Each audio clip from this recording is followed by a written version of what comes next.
breaking through.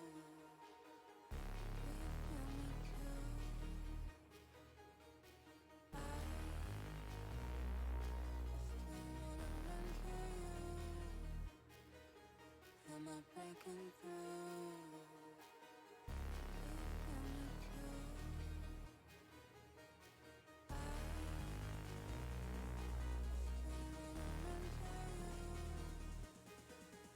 Am I breaking through? Will you feel me too?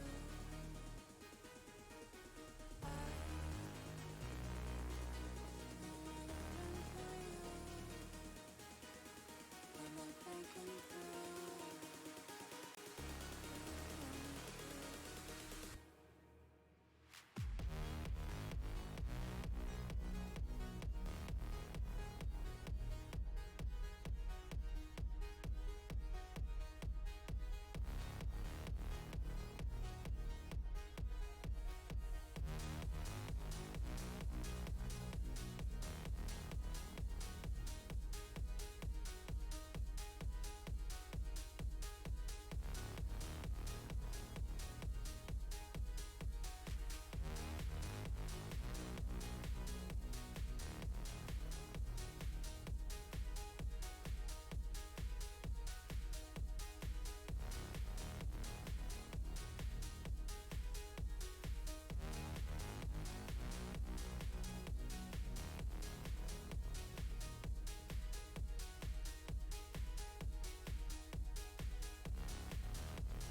wanna run to you. Am I breaking through?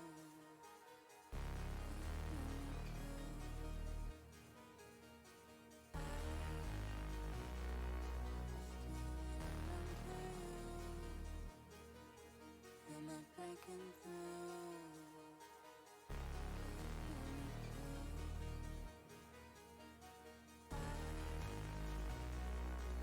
still wanna run to you. Am I breaking through?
Hello, hello, good evening. It's your favorite VTuber here, Mouse David, and joining me on the desk is gonna be Caster TDS. As usual, here in Runeterra Academy, Senior Division. How are you doing, TDS?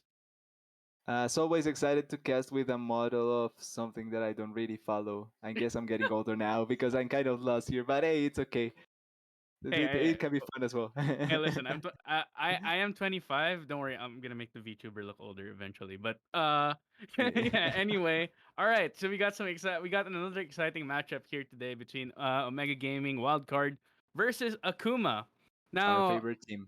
guys, I know we've been casting Akuma a lot, but it's just because their schedule lines up with the team schedule, so we have no choice really. So there we Yeah. go. I mean, they're still the number one team in the league so far. Uh, Gang Seven catch it, on their hot on their heels, but so far Akuma Blade has been quote unquote pretty clean. Yeah. TDS. Clean is an interesting expression. I would call them winners. Like they win. That they certainly do this. I thought you It's meant not in a wieners super like the clean. hot dog, and I'm Yeah, like, no, wait. no, no. Wait, I mean actual waiters. Like they win consistently. That's what matters most overall. Yeah, Even though yeah. it's not the cleanest, it's not the best, it's not the brightest, it's not the most beautiful way of winning. At the end of the day, as long as you win, it You doesn't get the matter dub. how You know, it happened. Yeah, especially since it's still so early in the season. It's not like winning badly here will translate into later on winning badly, yeah. where it actually matters. So right now, it's fine. Yeah, it's fine to play the Salday, and it's a bit messy, but also hard to get information from games like that sometimes. On Yeah. so, Scouting against well, Akuma must be one hell of a job. Like whoever has to scout against Akuma, I commend you because it must not be easy watching a fiesta most of right, the time yeah, and yeah, thinking, yeah, this is what we need to attack for Akuma. yeah. Basically, the scout is going to be like looking at the bomb, be like, all right, so Akuma trolled here, here, here. So if we take the amount of times they troll out, we have actually 5 minutes of good gameplay where we can cut out good things. So this is where we need to focus. That must be so fun to see. Maybe we should Just ask the saying. analyst one day. I'm not sure if Akuma Blades has an analyst. Maybe they're watching They right now. their If coach they must have a coach. They do have okay, a coach if I'm not wrong. Yeah. all right, So at Coach of least Akuma, he. Coach Akuma, we're praying for you. Don't worry. But anyway, we have to get into the skip pick and ban for Yep. game one between these two teams in our match of the week. So, looking at the ban so far, do you agree? Talon getting banned as well. I mean, last week Makes sense. we saw how effective that pick can be last week. It was I absolutely don't know if disgusting. it's yeah, I don't know if to its maximum potential. We saw a lot of in plays from Yasuo, but overall, I did think that it makes sense, especially since they are probably one of the first teams that have brought it out in the league. So attacking just the van overall, I think it makes sense, and it leaves open for other champions to be picked. So Mhm. Zed and Kiana are still powerful enough, and I think that they are valuable. But I think that Talon right now is just probably the better of the three, and the impact that he can have on the map can be a little bit quicker than that of the Zed and the Kiana, just because of his maneuverability over the map. And ooh, Ooh, yeah. I mean, it's kind of expected now. All throughout the weeks that we've I seen, as love soon as it. I Amumu love got it so buffed, much. you get a Mumu, you first pick a Mumu. That's basically Yep. how it goes right now. Yesterday, me and Tiger were like talking about, all right, whichever team gets a Mumu ends up winning the game. Let's and game three that pick got banned. So we'll see. I mean, last time Akuma Blades worked really well with it. It looks like OG W will be taking away the Sin Shao and the Misfortune, making sure that Akuma Blades can't use that combination in conjunction again because a Mumu plus Misfortune equals a lot of pain. Whoa, these big and bands are going quickly. And yeah, they Yeah. take away the misfortune. A combo that we saw last week being really effective and really strong. So I really like them taking away the misfortune. And now Akuma answers with Lee Sin and Jin. So early game junglers as well, but trying to impact to have power in the lane as well. I think that I'm not 100% sure how the bot lane matchup should go, but I think it right now favors Akuma a little bit more. I think that Jin is one of the better lane pushing champions, and the setup that you have with Amumu is not that bad. But Misfortune and Alistar can also answer to a certain degree. So Mm. I'm really going to have an eye over the bottom lane and see how it ends up developing. Also, quickly, I want to speak about something. I'm surprised that neither of the teams went for the kind of newer thing that is popping up in solo queue, which is the Sona or Enchanter's bot lane. That is just sending two Enchanters into the bottom lane with double. I don't remember the name of the item with double Spell Thief? I know it was spell thieves. Yeah, was it double Spell spell Thief? thieves. Yeah. and you pretty much just farm between the two of you. You get enough gold for a support to be valuable, and you pick really heavy damage on the top side, and that way you pretty much have two supports that will heal you eternally and deal a lot and be able to support a heavy damage team composition. So I think that it's something that I'm expecting to see, especially in Worlds, and it's something that I was expecting to see maybe pop up a little bit this week. But right now, Akuma and Omega Gaming are not that really into going for those picks. Instead, just going for something a little bit more traditional, and the bans as well. A lot of top lane focus. Yeah, I mean, those are the lanes that haven't been picked yet. Silas being picked up. Yep. I mean, he can get the Curse of Sad Mummy, he can get the Dragon's Rage. Pretty good pick so far. He can get the Curtain Call, even though it's not going to be super valuable for him. But still, it means that Akuma Blades have to be careful in picking champions that have very effective ultimates. And if they go for something like that, they can easily Ooh. get countered, and it will be Corki. So I that's like I it. think that's I like the good pick, especially counter against Silas with the fact that he's range and plus Silas getting the rockets not too valuable, honestly, if it decides to steal that one away. Yeah, I So think that the matchup is also not that bad. I think you mentioned it as well. The matchup overall is not that bad, and you also get the value of being a hyperscaler, especially with your team composition. mhm. There's a lot of early game focus, so having the insurance policy on the Corki, I think that can work effectively for Akuma as well. And knowing them, the type of fights that they wanna force, they can probably just make this Corki scale much quicker than he usually does. So it's going to be fun to see Corki, and on top lane the Mundo. So Yeah. having a potential front to back team composition with 280 carries, but the way that they need to play it can be a little different because of the Lee Sin. So it's going to be fun seeing how Akuma pilot this composition, and instead Omega Gaming super aggressive composition when you see it's Yeah. the Aatrox as an answer against the Mundo, but you have the Silas, you have the Xinjiao, you have the Misfortune that spike between early and mid game. They spike much earlier than most compositions. So if Mhm. they get a lot of impact in the early game and they are able to get out a lead, they can just run away with the game just pressuring so early on.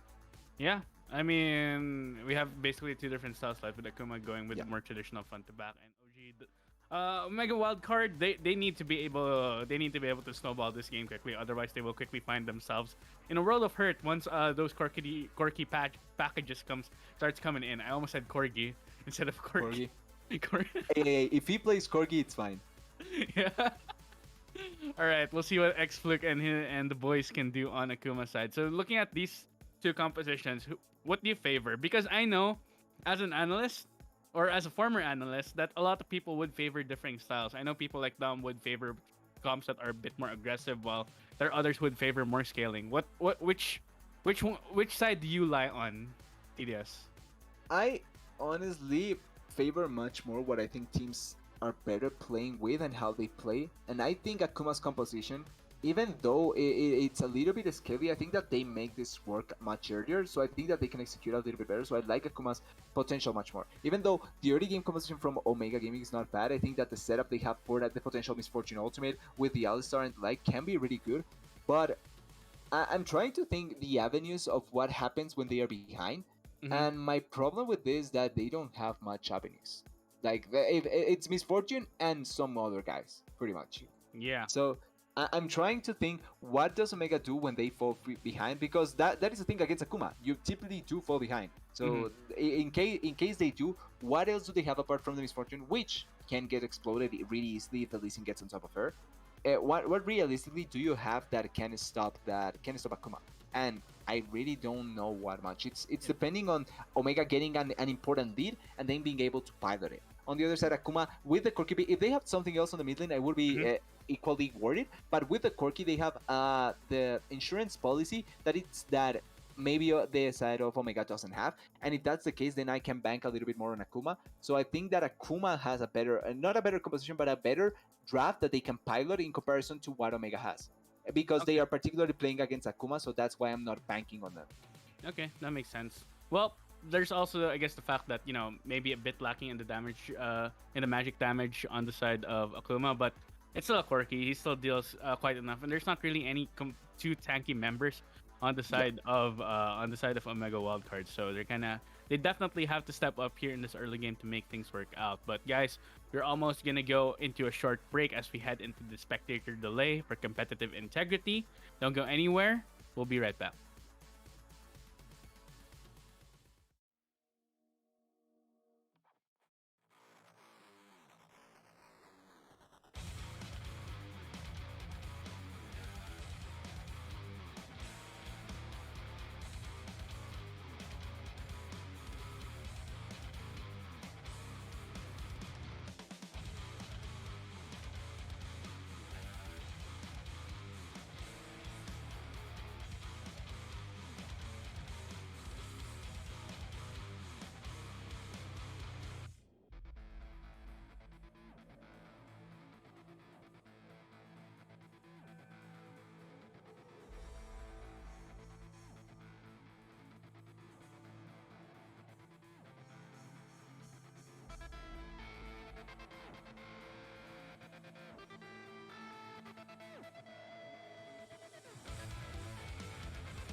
Hello and welcome back to Runeterra Academy Senior Division. We are at week 5 already, 7 weeks for the regular season, so we are close to the Level end and 1. getting into playoffs. And yeah, it looks like we do have some level 1 already coming from Akuma. And why not?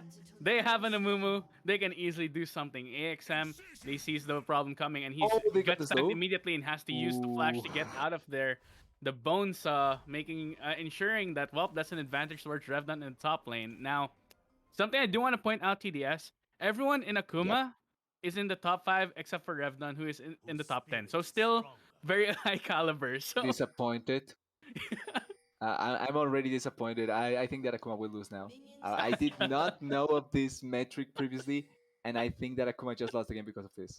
yeah, according to Disappointing. our hashtag role rating system, TM, uh, it's only Revdon is actually number 10 in the top 10, while the rest of his teammates are in the top 5. So Top 5.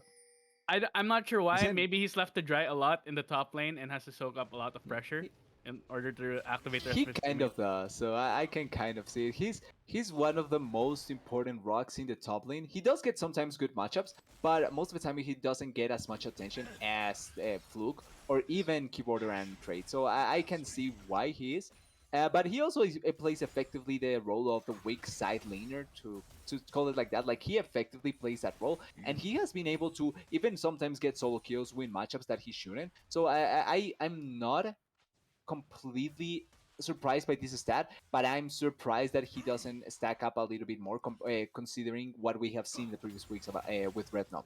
But he also does Um, die randomly, so maybe that is it as well.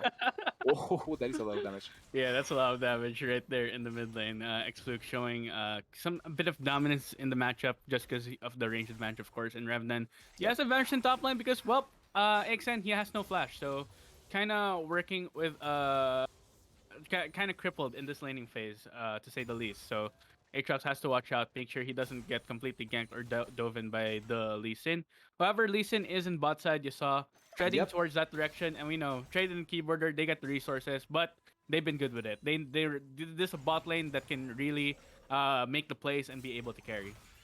Yeah, reminder that last week they pretty much won their lane by themselves, with some attention from Yadel, but pretty much by themselves, killing the bottom lane last week 2v2 pretty much, and just consistently having control. So it's not surprising why they give these resources to Keyboarder and Trade, but certainly sometimes it may be a little bit riskier than it can be some other times. So in this game particularly, where the Lee Sin and the Xinjiao have been pathing both towards the top lane, I want to see if there's going to be the same focus, and if the bot lane will be able to answer in kind with the amount of focus that the side of Omega Gaming may be focusing with Yeah, I mean, in the bottom side.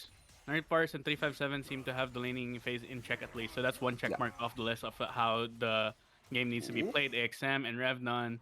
AXM, he has to be careful. But Revnon not feeling brave enough to dive under turret yet, even though his opponent was very low health. And that's another bone. That's another bone saw just hitting the face of AXM on this Aatrox. Not really the best early game that you could ask for, especially coming from an Aatrox pick. And Revdon, you know he's gonna be scaling really hard into the late game as well. So Yeah. fantastic already for the top laner of Akuma. Meanwhile, Oh. here in the bot lane already, we have a bit of a skirmish. The Oh, flash. the Saw double manages to get flash. out. The Sonic Wave is used also onto Javi. He's going back in. He's doing a lot of damage. Who will Wait. survive in the end? It's gonna be the Oh, the smite birds. onto the Raptors. First blood going over to the side of Luke, and the second kill also as well. That was really well played by Yasuo to stay alive in that situation. Those are the kind of skirmishes that we expect coming from Akuma. Oh wait. Oh, Yeah. 357. Okay, nothing to worry about there in the bot lane. Yeah. I Continue was a on little Yasuo. I was Continue with exciting on the Yasuo's point. praises. Because Yeah, so he went.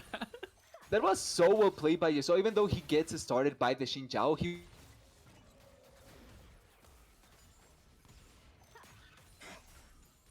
I think TDS got out, man. We were about to sing his praises. Oh, and really, really important. he's Yeah, back. and All really, right. really, really important. Oh, I wanna give a focus on something really important that happened on that play, and was the Raptors, because the Yeah. Raptors came in beside Xinjiao and Lee Sin. He smited to get extra health so that he doesn't get killed because he was about to die. He smites that at the correct time so he doesn't die immediately. Xinjiao has to then run away because he's getting engaged, and then the Cork is able to collect the kill. So really nicely played by ESO. And also quickly to point out, with they had the pressure on the top lane by Revnon as well, and Revnon was able to respond to that play even before the Aatrox was ever in consideration. So even if Yasuo ends up dying, it can probably turn into a 2-for-1 at the end. Yeah, basically everything was going well, and you saw they might end up going for something here. AXM though, I Ooh, think he lane smells gank. something. He definitely smells something. It feels like it might not be I think enough. You that saw Revnon has a this is clear great. sonic wave immediately on to the enemy, and there we go. The Oh, sonic wave oh misses. yes! Oh, oh, all right. We were singing Yasuo's praises before, but Yes, that was that was some silver leaves and stuff that I'm seeing right there. That was so unfortunate. Whiffed at the last that second too. that is not a top 5 play. That is not a top 5 play. How I'm do you sorry, just go? saw How that. do you go from Pug to absolute? How do you go Well, from Pug to Pug and so fast? Only a well, sub. actually, remember last week's Talon game? He got solo kill and then gets solo kill later on. So, hey, I think that it's logical. It can happen. Ooh, okay, first dragon collected. Yeah, first Dragon Collector. I was about to say that. I'm still reeling from that play in the top lane. That's so unfortunate. Someone clip that. That's super funny. That's the it's duality of man meme right there. The duality of Lee Sin. it's the duality of Akuma. We see great plays and then random ins by everyone. Like this is just Sauce first play. We need to wait till trade randomly dies on the bottom lane or something like that. Oh, bottom Nah. lane. Oh wait. Did you just curse it? Oh, they're going for the headbutt pulverize trade. He's in a lot of trouble. He Oh, just he gets knocked couldn't off. Will he even. be able to flash out? No, Oh, it's really. barely able to survive. Uh, Coming from the Ignite is able to take him down in the end, and their prophecy came true. TDS trade died in the bot lane randomly to an ambush by the um, jungler and the enemy support over an Omega wildcard. Well played by them.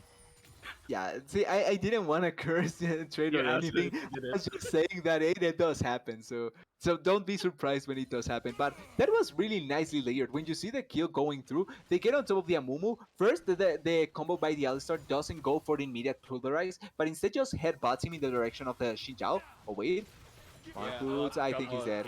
Yeah, he's probably dead. Only can steal the rocket, and Leave he's not the gonna be kill, getting dude. that. Did he miss? Did he misclick? I think he intended to get the dragon range to kick them away, but I'm not I sure. think it wasn't necessary. Yeah, ooh. Oh yeah, there we go. Nutty Boris is in a lot of trouble at the moment. Has to use his heal, and the moon was just doing so much damage. Here comes the deadly flourish, but it's not gonna be enough to get the kill. Meanwhile, both two junglers are here, Oh, but it's gonna be Yasuo who's level 6. The the kick, level 2. Dragon Flash, and he's just gonna go for it. End up getting knocked up, and it's gonna be Javi getting the kill. No That was really respect. well played from them. Here comes Xfluto for the dive into the bot lane. He will get the kill, but the World Ender is still active, so they're not gonna continue. So it's a 1-for-1 in the end in the top lane. Really well But here played comes by Silas, though. Javi.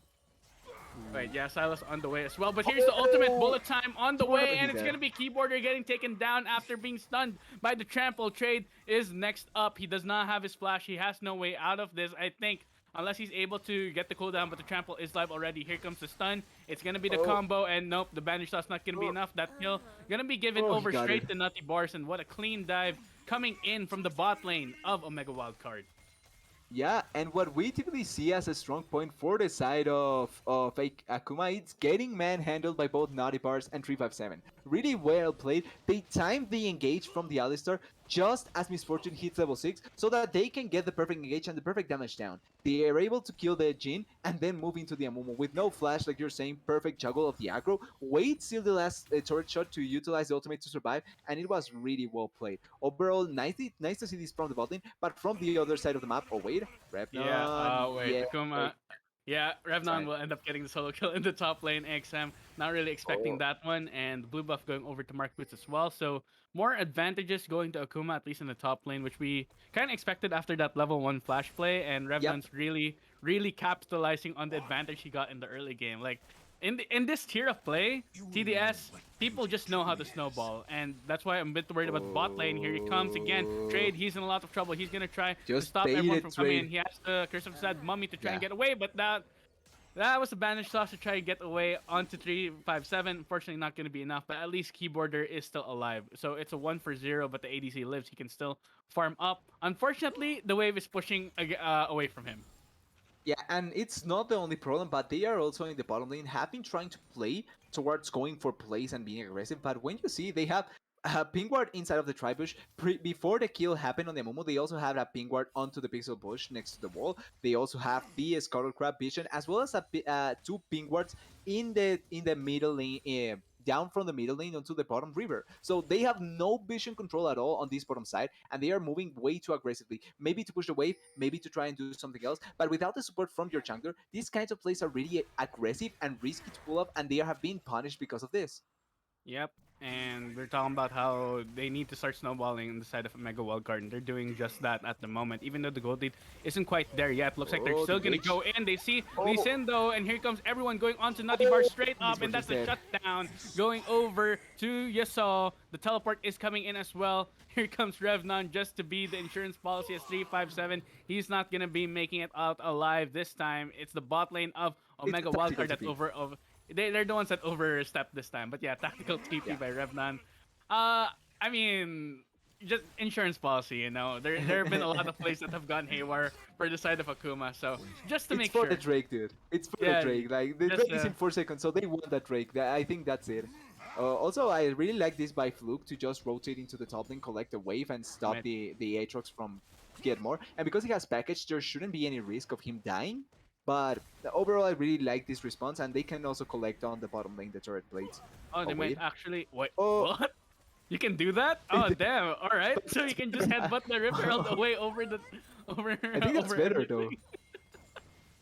Yeah, I'm not too sure about that. They're still gonna get the tower in the end. So good attempt. Nice attempt by 357 to make an interaction work out. Unfortunately, it didn't. And meanwhile, in the top lane, Fluke was able to just get away. Yeah, he didn't need to do much. He just collects the first wave that is crushing, then he moves back into the mid lane, doesn't lose anything, and realistically, they get much more. They get the first turret gold, they get the 5 plates on the bottom lane, they also get the second dragon, which means that soul point it's not a realistic win condition at this point for either of the teams, and that means that also now the Jin can move to the top side, just collect some of the waves, and realistically, he won't lose that much against the Misfortune. I think that overall, this kind of plays for Akuma is better, and especially now moving trade with keep order onto the top sides to help with fighting that Yasuo typically starts can be a good thing for them. Oh, yeah, and wait. Gavi, he might be in a lot of trouble here, but AXM is here as well. And Trade, he finds himself Is stuck he? between a rock and a hard place. I think he's in a lot of trouble. He has to flash out immediately to get away. Here comes the Lotus to make sure that the enemy team is slowed and Trade can actually get away safely. But still not, still a lot of trouble. Trade, again, oh, no. I think he's gonna be dead. Curse of Zad Money used immediately. Here comes the Dragon Rage, but it's not gonna be enough. 357 will end up getting the kill. Curtain Call used on the top lane to dissuade a further dive from Aatrox, and that's looks like that's gonna be the only kill going down for the side of Omega Wildcard, but definitely still a good one for them. Poor Trade, I feel kind of bad. I think that I jinxed Oh no, him. wait! Oh, Oh, what? oh yes! Oh. Quick fingers. Yeah, that was some quick mechanical play out of Lee Sin, but I kind of have to put the question mark ping over to AXM No, there. we didn't see anything. Nothing happened. That was such a good play by Yasuo.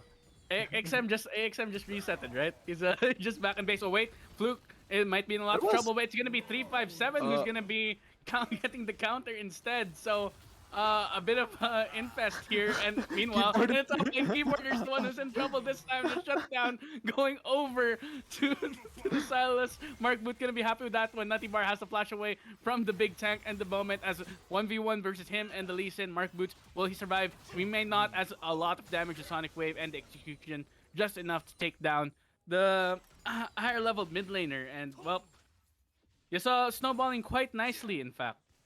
Yeah, Yasuo has been able to collect a couple of kills. Well, the last 3 minutes made a couple of kills for a lot of people. The Lee Sin gets a couple of kills. The Jin got a kill. The Silas able to get a kill as well. In the mid lane, they force out the flash from the Misfortune. So a lot of interesting things happening on the map. to say the least. Interesting.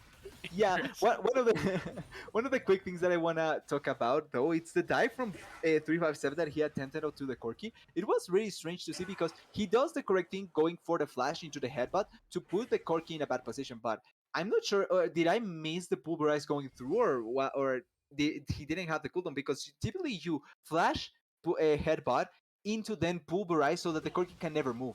But he committed like that, never got the pulverize out, and then the Corki just used Valkyrie away and killed him. So I'm kind of surprised to see that play happening like that. Yeah, I mean, there was also not really anyone who could really follow up onto the Corki. He was basically full health, honestly, when that play happened. I don't think Yeah, even so Fortune would have been able to burst him down. Repton, though, he's oh, in a lot of Ragnar. trouble, may have to use the maximum dosage. He does not actually have it, so He that was does a not have it, definitely yeah. yeah. He did not have his ultimate, so that could have been a key for Mark Boots to keep snowballing, to keep somehow get ahead for himself, because he needs to kind of get ahead right now. But unfortunately for the side of a Mega Wildcard, it is Akuma that's just benefiting all across the map, despite some questionable Oh, moments. Yeah, okay. Just missing a Sonic Wave means that Mark Boot will still manage to get away and will survive to live another day. The Rift Herald is going to be up in a few seconds, so maybe Akuma will want to go and tread towards that direction, because there is still more than one tower likely. left standing in the mid. Oh wait, there's two towers left standing that are tier one. The top lane hasn't been taken yet. Silas is just hiding it in the mini map. Yeah, for all the fighting, realistically, there's not much focus on the turrets. They have been able to stop any kind of push from both teams, to stop any kind of push onto the turrets, and to stop any kind of kills leading into important objectives. So overall, it's been an interesting game overall. But now 30 seconds for the Drake, for the second first Infernal Drake, third Drake of the game. And also I think that it's going to be a point of fighting. The Herald is not going to be that important, like you're saying. Probably Akuma collects it because it's one of the objectives that they typically get, but because they are so far ahead constantly on the game, so they rather take it than not take it. But I think that the main point of fight will be this Drake, although I'm not sure if Rednon will be here for that fight. Yeah, I think he should be, yeah, he's already on his running. way, so should be able to get it. Rift Herald was not grabbed yet. They're trying to go for something Oh, here. wait, Mark really? Booth trying to go for an all hin already on to Revnon, but he has to use his maximum He dosage blows the ultimate. immediately. Yeah, he has to use his ultimate, so that's not going to be available in the fight. But the mid lane turret is gonna most probably gonna get taken down, especially with the proc of the demolish.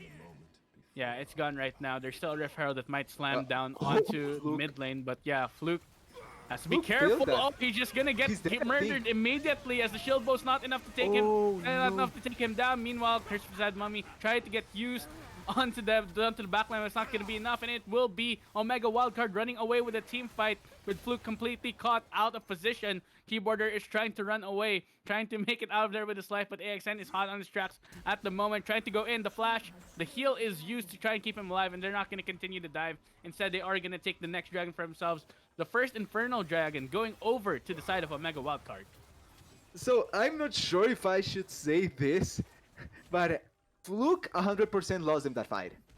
Like that fight loss, it's 100% on Fluke, because he tried to utilize the package to dissuade the engage potential, but he misread the timing of it finishing. So that means that now he's without, but he uses Valkyrie, which means that he doesn't have any way to escape. He then stands in a position where he knows that the Alistar is coming. He sees him, and instead of trying to put himself into the wall or running away, he stays still, gets comboed, tries to flash, miss flashes, dies immediately. So now you have your one of your most important damage dealers dead. The fight is going to be much more easy for the side of Omega Gaming to win, and they did that so effectively. They comboed as well the Amumu effectively, so that he couldn't get his ultimate down. But at the point where he got it, even though it was a 4-man ultimate or a 3-man ultimate, it doesn't matter. So overall, really bad fight by Akuma. This is not the end of the world by any means. It's an important advantage for Omega Gaming, but it's not that bad because it's still just the third Drake of the game. It's not like they are at soul point or at soul.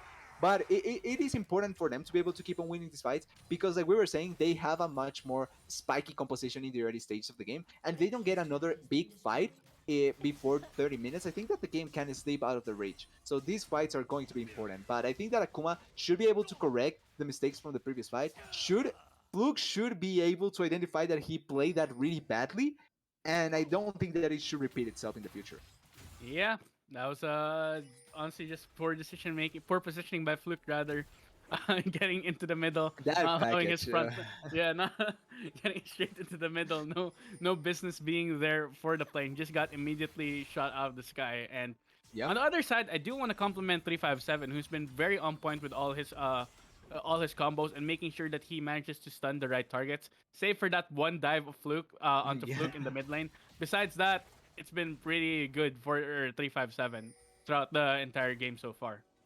Yeah, his setup with the team has been really good, utilizing the combos from Alistar as best as he can, also not overutilizing abilities if he doesn't need to. So being able to combo champions for much longer than they should be. And I think that the job that he has done also for setting up the Misfortune Ultimate has been really crucial in this game. So hopefully it keeps being like that. Yeah, hopefully. Well, we'll see. We'll see how it continues We'll to see if go. it happens.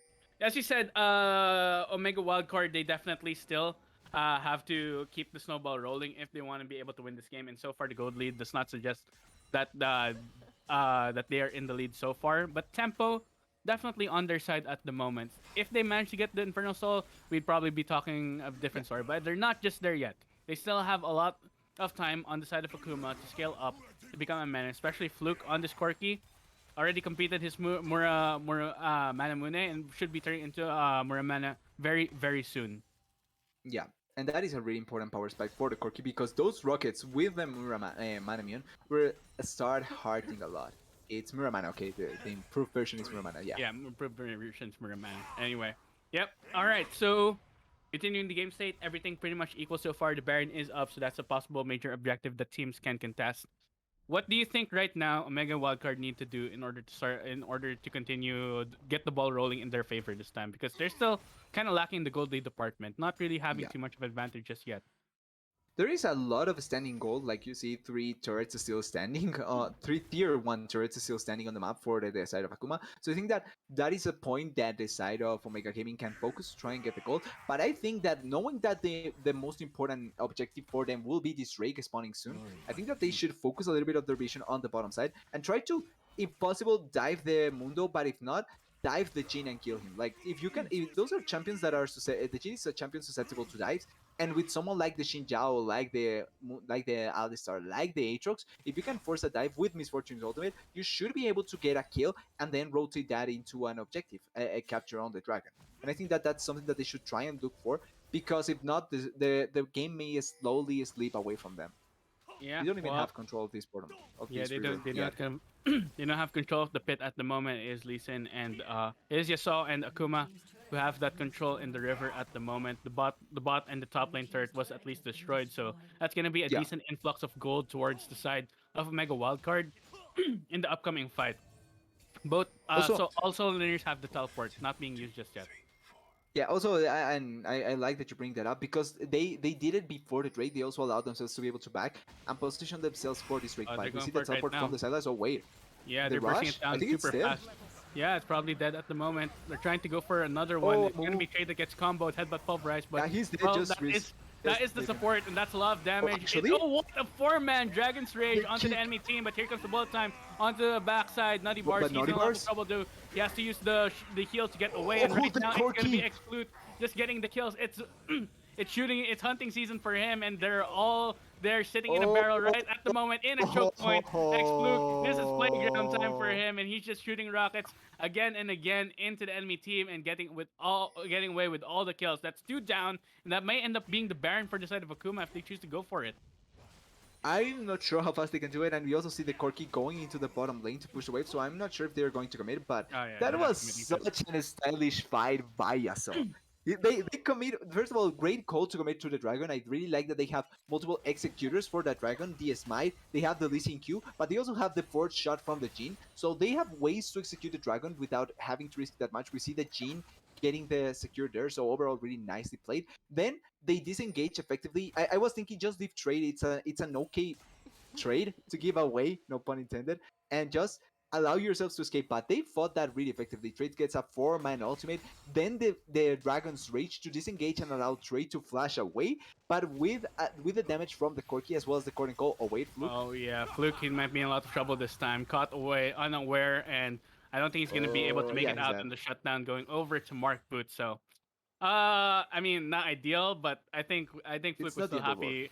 happy. Fluke was still happy with that team fight. I think redeemed himself from the last one over in the Dragon Pit.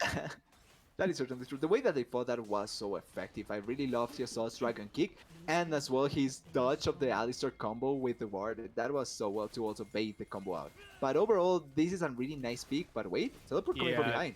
Yeah, okay, I think there's some trouble. 3 people there, but the teleport is coming down immediately Bar from says the no Aatrox, flash. trying to do something. The stun up Ouch. onto Nutty Bars. That's gonna be enough to take him down. World Ender used, but Yasuo and Keyboarder, I think it's gonna be enough for them to be able to kill this one. Sonic Wave used, and it's gonna be Keyboarder that ends up sealing the deal. Revnon is going for chase onto 357.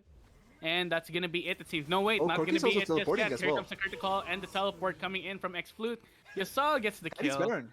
Yeah, that's Baron. 3 people down. Even though the jungler's still alive, you might as well just go for it. I am Javi. I'm Javi, rather. Sorry, I keep Yeah. I used to mispronounce it. I am Javi is was teleporting back to base. He might just try to go for something here, but Fluke is there to try to make sure that the enemy jungler cannot even get the red buff for himself, at least. It's a fight for. So Whoa. oh wait, they're Okay. just going for the fight immediately. Oh, Oh, he it's got not it. gonna be enough. The Gatling gun just kills, just kills Javi immediately. So that's unfortunate. But it's gonna be the Baron going over to the side of Akuma, who have stormed with the 4,000 gold lead at this point. But with the scaling they have, it's gonna be they have a lot more gold value onto their carries. Yeah.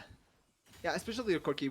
2.5 items, 2.5 items even. He's already killing the Xinjiao so effectively. He's dealing so much damage. He's doing really well. And Akuma, I really like the play previous from the Baron. It's a play that only Akuma thinks about going for at least at this level in the senior league. When the Corki is dead, he's spawning. I think at that time it was 15 seconds, and Akuma go for an instantaneous teleport when the side of Omega is pushing onto the tier 2 in the mid lane. They force that play, they kill 3 members, and then the Corki teleports there to be safe that they can clear up, but if not, they just move to the Baron. So overall, great play by Akuma and great call here, the death push Uh, from the side of Omega.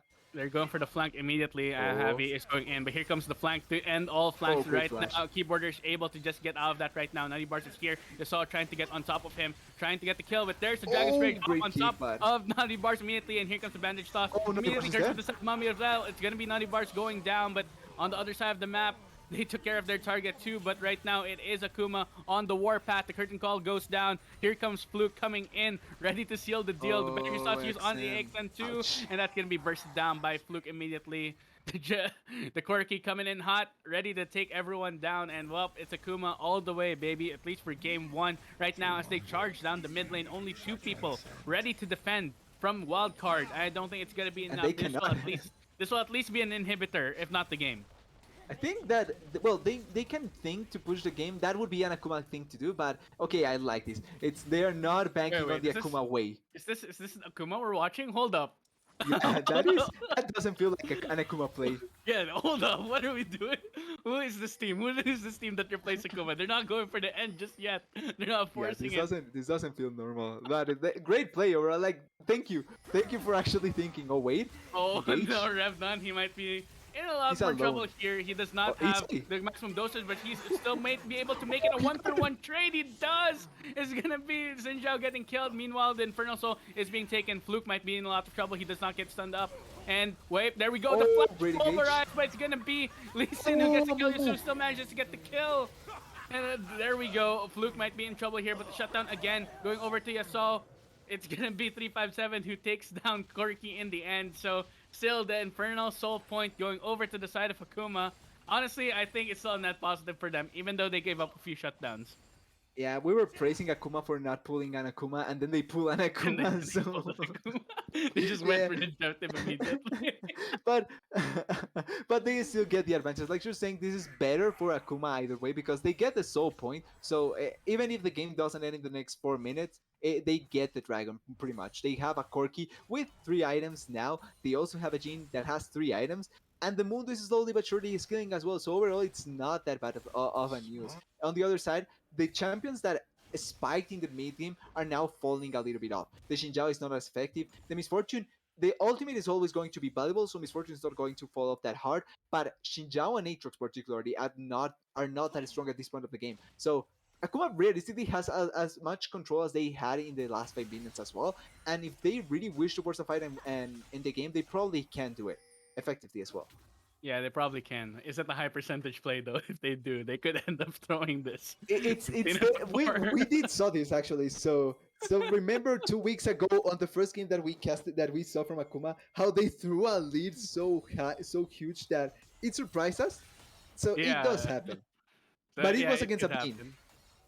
Yeah. It was against a Vayne. This time it's against a Misfortune who is building lethality, so not as good in the scaling department at least. But yeah, I mean, there's But it always can still a happen. chance. Yep. Yeah, it can definitely Ooh. happen, especially if Fluke gets caught by that. Oh wait, he gets rooted up, and nothing was gonna come out of it. So it's just there to make sure that his mid laner is fine. Can Dragon Rage I'm just gonna call it the kick. Can kick someone away if needed. Yeah, they have a lot of tools to make sure that the Corki is safe. They also were responding really quickly when you see the minimap, even though they secured the Corki on the. Wait, Oh here comes wait, the Naughty flank. Bars.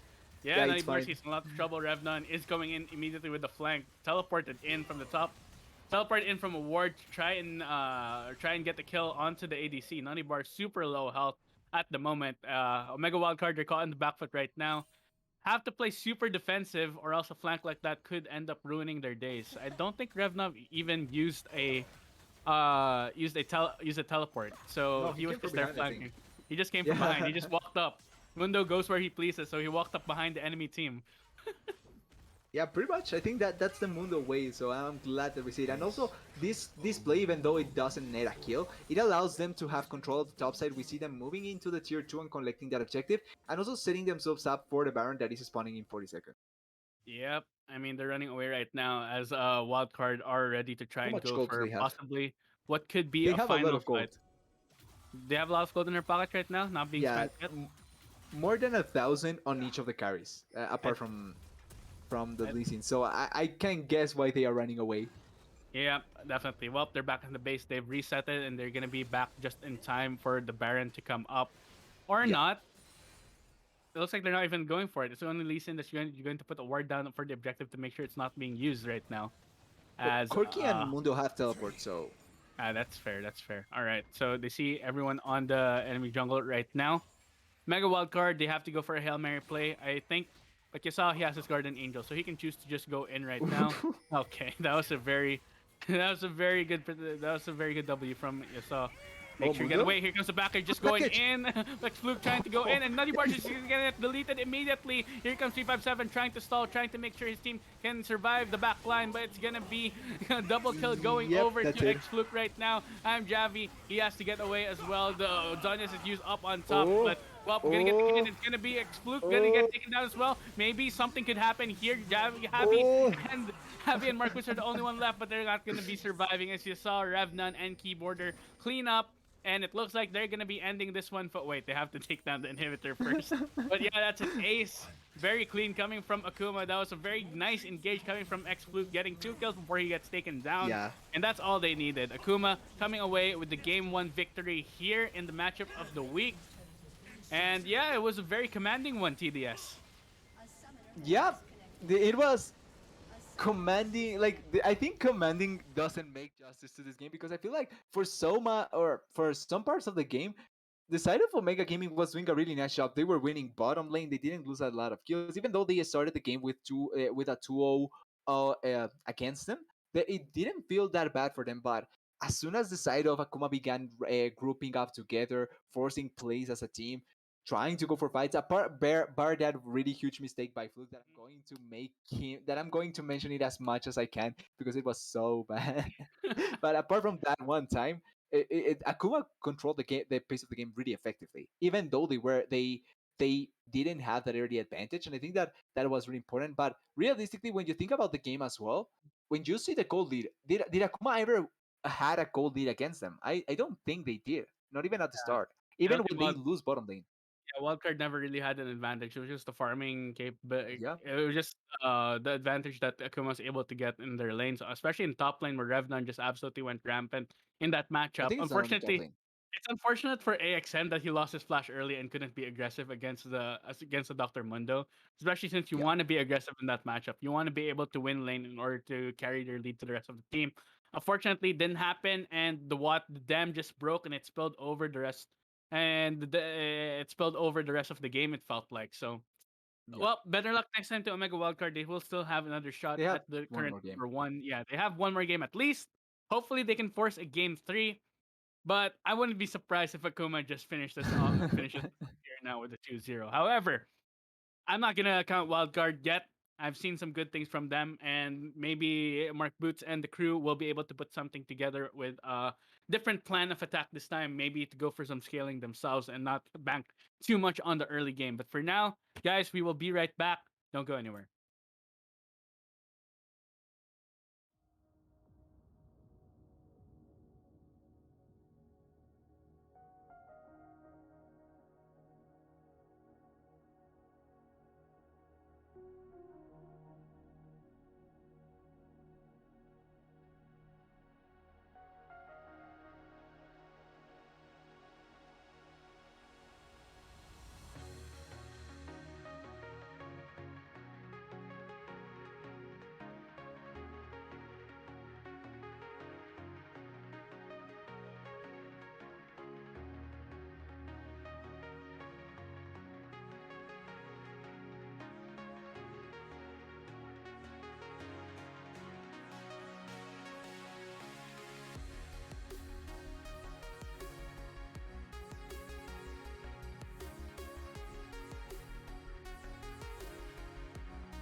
Hello, everyone. We are back here at Runeterra Academy Senior Division with our match of the week between Omega Gaming Wildcard and Akuma Blades. And it was Akuma Blades that came away with a very decisive victory despite some very interesting plays coming from their players. Without It some was Akuma, please.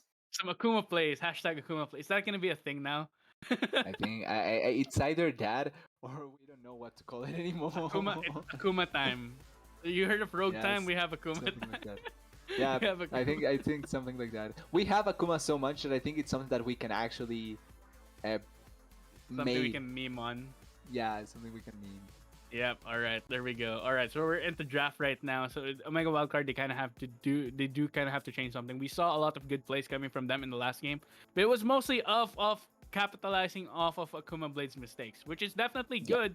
But we need to see if they can generate leads on their own. I think that's most important. And it has to start with hopefully AXM not losing his flash at the start of the game because that really led That'll be great.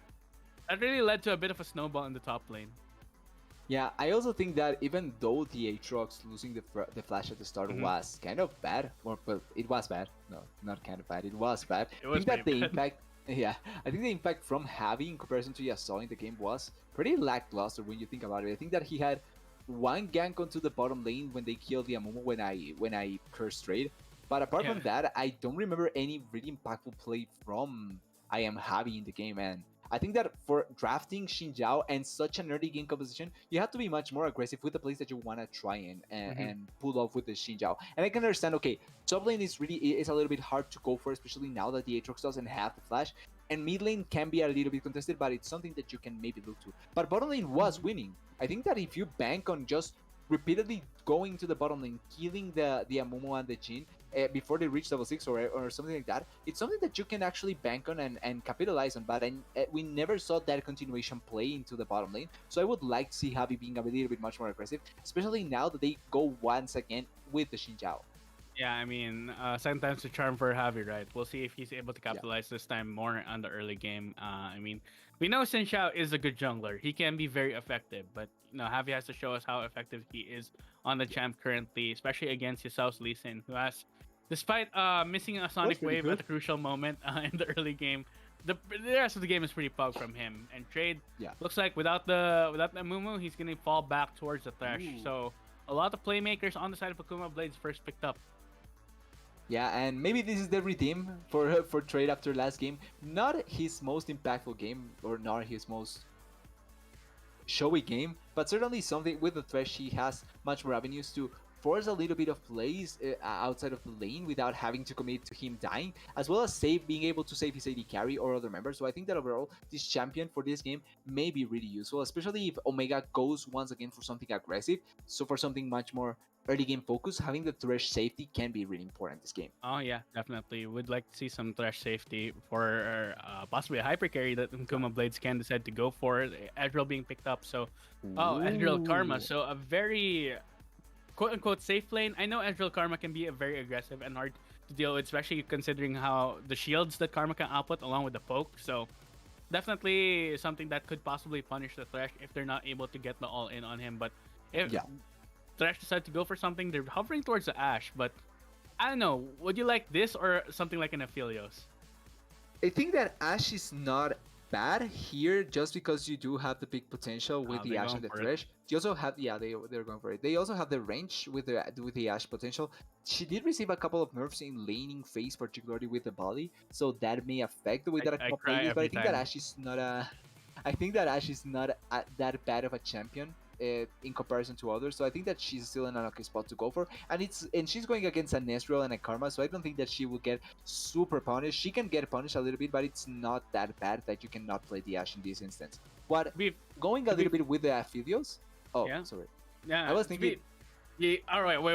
All right, you go with Wait what to you said coordinate, first. Yes, you go with I what was you just said going first. to end with the Aphelios. I think that Aphelios can be good, but I need to know if they want to play a little bit more carry oriented in the mid lane as well, or in the top lane, especially having red side pick. I mean, yeah, of course. You don't pick Ash to be the main carry with her after all. Yeah, You kind of pick her to be, the engage potential with the Enchanted Crystal Arrow plus exactly. the support with she's basically a support AD carry along with Jin, kind of in that same vein, right? It's just that, Yeah, well, it ended up that Keyboarder got so fed on the Jin that he was doing tons of damage, and the same thing can possibly happen to Ash, but especially against a very safe lane like Ezreal Karma, might not end up be as effective, which is the only thing I'm yeah. worried about in this kind of bot lane. And we've seen Nani Bar and 357 absolutely dominate the laning phase. So if they decide to go aggressive with this Karma and Ezreal, they may end up winning. And maybe this time it can be Heavy going for a dive down there against the Ashe and the Thresh. But we'll see. The bans are coming in. LeBlanc getting taken out, as well as Yone. Now, what does this tell you, TDS? They are afraid of the potential of a mid lane carry coming the mid lane, and that may also mean that they may go for something for a much more controlled champion in the mid lane, something like Yeah. a Corki once again, like an Ariana. You typically don't want to play against Yone or LeBlanc if you're going for a controlled champion because it can be really punishing if the enemy mid laner can play around it. The Corki against the Sylas was much easier because not because it's such a good matchup, but because Sylas without Ignite or something that doesn't have that kind of pressure on the matchup. And if they go for an Ooh. Echo, Yone and the LeBlanc can also be much more punishing, not because it's impossible to play the Echo, but if you die as the Echo against these assassins, it can be really hard for him to come back. So I think that it makes a little bit of sense to see that they ban away these kind of champions, especially after the last game it was much more top lane focus. This game it's a little bit of mid lane focus here since they're going for the blind pick. Yeah, Nar looks like it might get hovered right now. I think it got picked actually. So it's gonna be Yeah. Nar over there in the top lane. Definitely a safe pick to go over, especially it can also have some very good effectiveness with the Mega Nar in the team fight. So not too bad of a pick. Can survive the early game. I mean, especially since Revnan has counter pick right now, and it looks like Mark Boost is gonna match. Is gonna match X-Fluke with the Silas, and we saw some good plays coming out from Mark Boots. Let's see if he can continue it on into this game. But X-Fluke, he's very comfortable on this Echo. We've seen it from him time and time again, Yeah. and how effective it can be. Honestly, I think the only champions I remember X-Fluke playing are Echo and Corki. Like, when I think of X-Fluke, those are just the two champions that stand out to me because he plays them so often and hasn't really He been does punished like those from it. champions. Yeah, it hasn't really been punished for it so far. Maybe Oh. Mark Boots can put an end to it. And this time it will be Revdon. This time he's going to go for the Aatrox. And it's gonna be AXM who has to play a bit more carefully because if he mispositions one time as Mininar, Aatrox is gonna absolutely punish him. Yeah, it can be a much more volatile matchup, and I think that Akuma will like to go for that. I think that the way that they went for this, just baiting the last pick for the side of Akuma to get the counter pick and play around that, makes a lot of sense. Especially how we saw the first game transpiring. We saw a lot of top side focus, not immediately top lane focus, but top side focus with the Lee Sin Yasuo going consistently into the top side, trying to invade the Xinjiao and things like that. So I think that if you're drafting the Aatrox against the Gnar, you are going to put focus on the top side with the Lee Sin, and that also makes sense now that you with the bot lane that they drafted, Ashe Thresh, it's a much safer bot lane. They don't need to overcommit things. They can play weak side, and they can now commit onto the other side of the map as well. And I think Omega Gaming had a similar idea because when you think about safe bot lanes, Ezreal and Karma, even though they can gate the push, they are not super aggressive bot lanes. So it's not like they are committing to playing completely over to bot lane, and that means that they may bank as well on trying to fight against Akuma on the top side. Yeah, definitely. And right now, well, teams are selecting their champions right now, and I do think that I do agree with you in the fact that it looks like Kuma are just gonna overload the top side with Echo and Lee Sin just going over there time and time again, while the bot side Yeah. basically an island. Maybe even Thresh and Karma will pay a visit to the top lane, and the two ADCs are just gonna look at each other and keep farming in the bot lane island, so to speak. So They're going well, to have a steering yeah. a steering competition. Yeah, starting competition. I feel like that's basically it. Unless unless Keyboarder manages to get an enchanted crystal arrow straight onto on Nutty Bars. If he does, then maybe the Ezreal goes down. But we don't really expect that from the two ADCs. We're just probably content to farm up until they get the late game. Yeah, pretty much. I don't expect to see much action out of the bottom lane. There's always the good surprises because we saw in the previous game a 2v2 kill. So I do think that it's possible. I just don't expect to see it. And I think that based on how the champions were drafted on each of the sides. I just see the Echo, the Lee Sin, and the Aatrox forcing much more battles on the top side, especially against a Sylas, Xinjiao, and an R, than on the bottom lane with an Ezreal and an Ashe. Like those two champions don't scream action at all, in my opinion. Yeah, at least not pre 35 minutes or something when they're basically off the field, don't really have enough damage. But we'll see. Maybe Keyboarder will be more active in his realms. You know, maybe he will send out a yellow star arrow that will just hit the enemy Yep. on the other side of the map and A completely prey win the arrow. fight for his team. Pray or yellow star arrow. I think the pray arrow was if you stop a teleport with it. I think will call it Pre-Arrow. I like fine, Prey more. fine. That's We'll that's call just it me. pray. That's just me. I We'll like call Prey more. we'll call it the pray arrow. Fine. I agree. Yes. For those who haven't, watch Rocks Tigers versus SKT. It was an absolutely amazing best of 5. But anyway, all right, So good. it's a best of 3 this time between Akuma and Omega Gaming Wildcards, and we'll see who's gonna come away. Will Omega Gaming Wildcards manage to tie things up, or will Akuma have a clean sweep? We're gonna find out soon, so don't go anywhere.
And welcome back to Runeterra Academy. 1-0 is the scoreline for Akuma Blades as we go into this game 2 of our match of the week. My name's Miles David, and here with me is Caster TDS. And, well, a bit of a different look coming from both sides, honestly, with, let's say, I'm not going to say questionable drafts, but we do think that both compositions aren't precisely optimized, Optimal. TDS.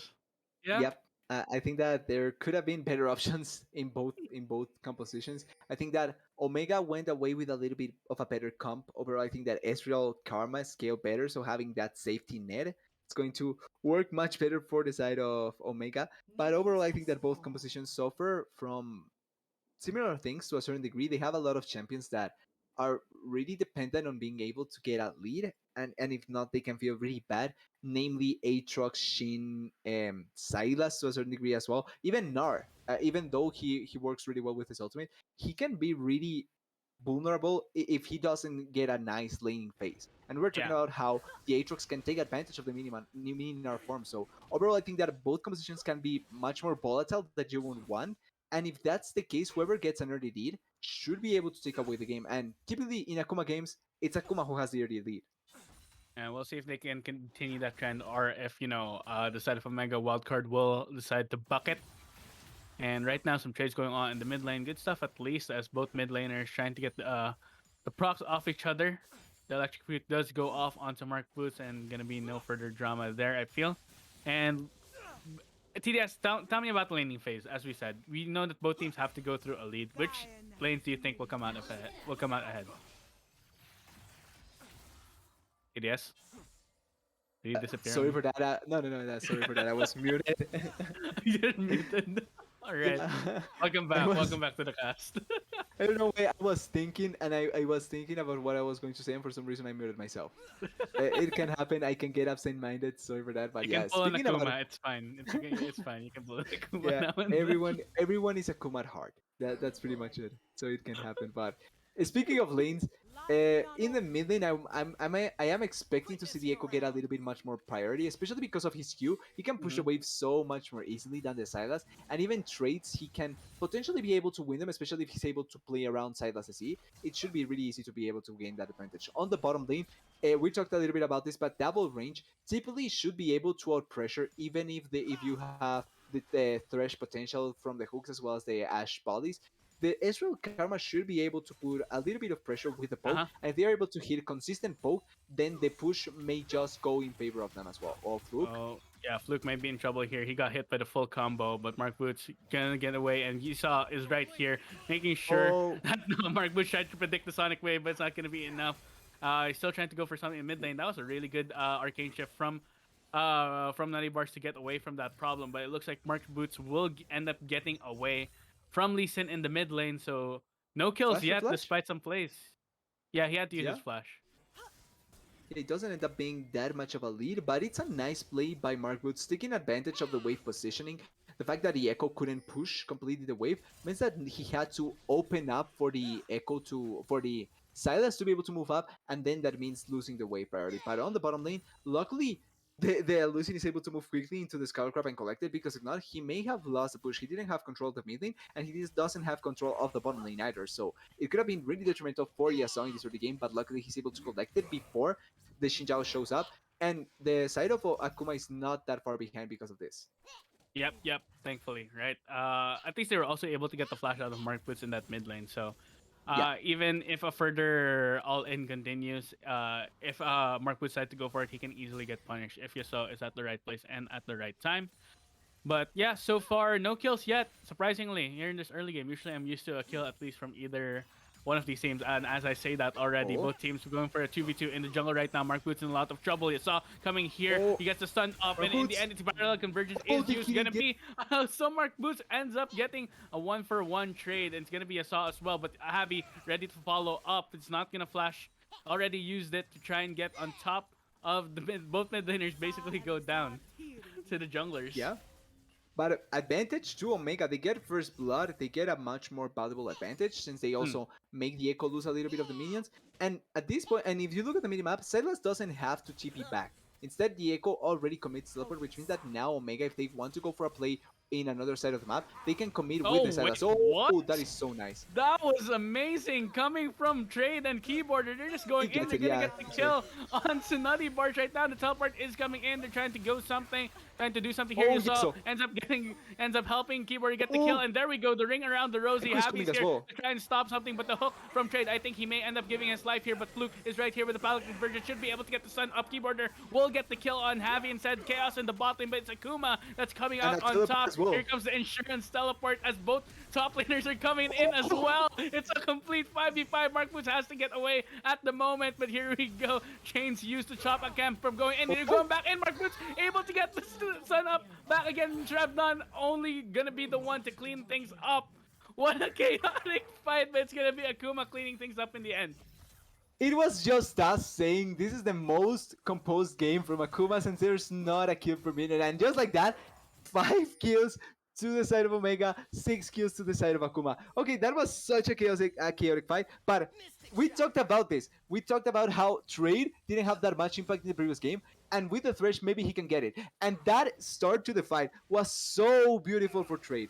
Getting the flay with the hook that he put on a minion, not even on the Ezreal, but on a minion, gets the flay, forces the Ezreal to use flash, then to use, I think, his C to escape, then the flash, but even then he doesn't get away. They get an early kill, and then the outplay from Yasuo to survive and be able to get those kills. Luckily, the teleports from the side of Omega were much earlier, because if not, that could have been a way, way worse situation for Omega, and Akuma would have just gotten their typical lead at the early game. I didn't think the top laners were gonna join in, but they just came in the end. Revdon able to get the cleanup though at least, so I think that's still a decent advantage over to Akuma. But we see why Mark Boots favors the Sylas.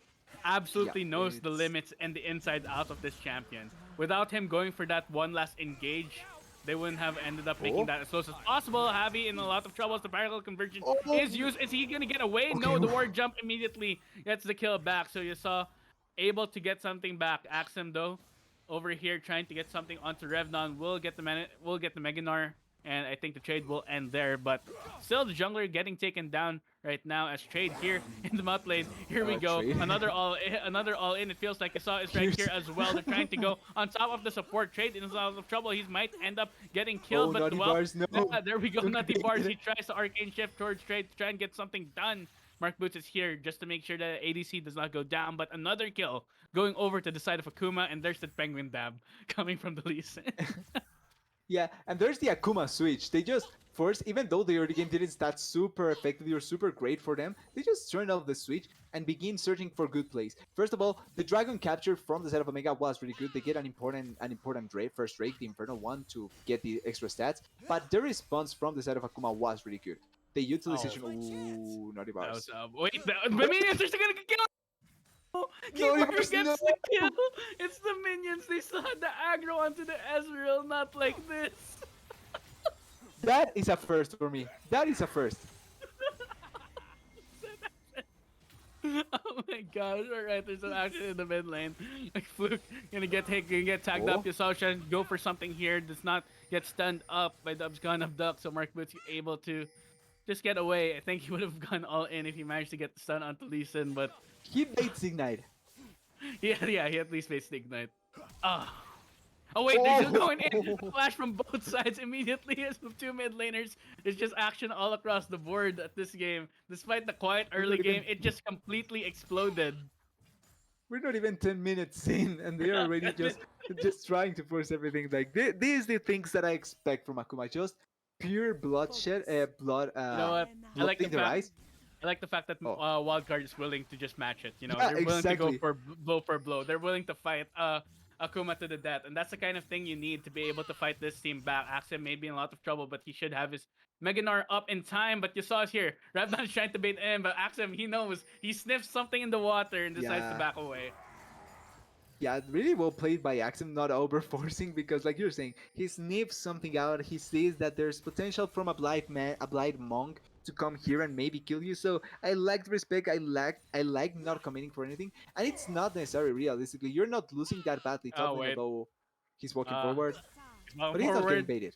Yeah. I think he knows. He knows something's up. And here comes the Sin Shot to make sure that things don't go completely out of control. Yasuo is waiting here for a long time, but Axem, he gets caught up, but he jumps away. Here comes the Dragon Kick and the Sonic Ouch. Wave, but here comes a TP coming from the Silas. It will take a while for Echo to come back in. Javi trying to go onto Revnan right now. The World Ender is used, Oh, but it's the not going to kill. be enough to shut down over here. And Sun up. Yasuo is in a lot of trouble, but here comes the Parallel Invergence and the Ignite. Wait, the burn or The I'm not red sure what buff. that is. That was the red buff that managed to get the kill. And it's gonna be a 2-for-2 trade. Mid laner, top laner for Wildcard goes down on the opposite side. It's gonna be the jungler and the top laner. Tragic Crystal Arrow fuck. use. Okay, there's a lot. The big 357. trade might be in a lot of trouble. Here we go. 1v1 between the ADC. But the poke doesn't be enough. Nutty Bar tries to go back in. But Keyboarder manages to use the lantern to get out of that situation. Very close, but no cigar for either of the bot lane as the 2v2 does not work out just yet.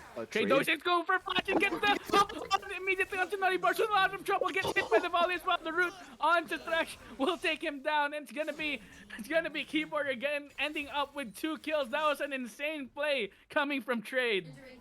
Trade deserves a chef's kiss because that was so clean. He flashes in, gets the hook onto the Ezreal, but he gets the flay later, and yes, he dies. But 2 for 1 for and the 2 kills going to your Ash. 100% job well done. You completed the support's job, and he can die happily because that was so well played by Trade in the bottom lane.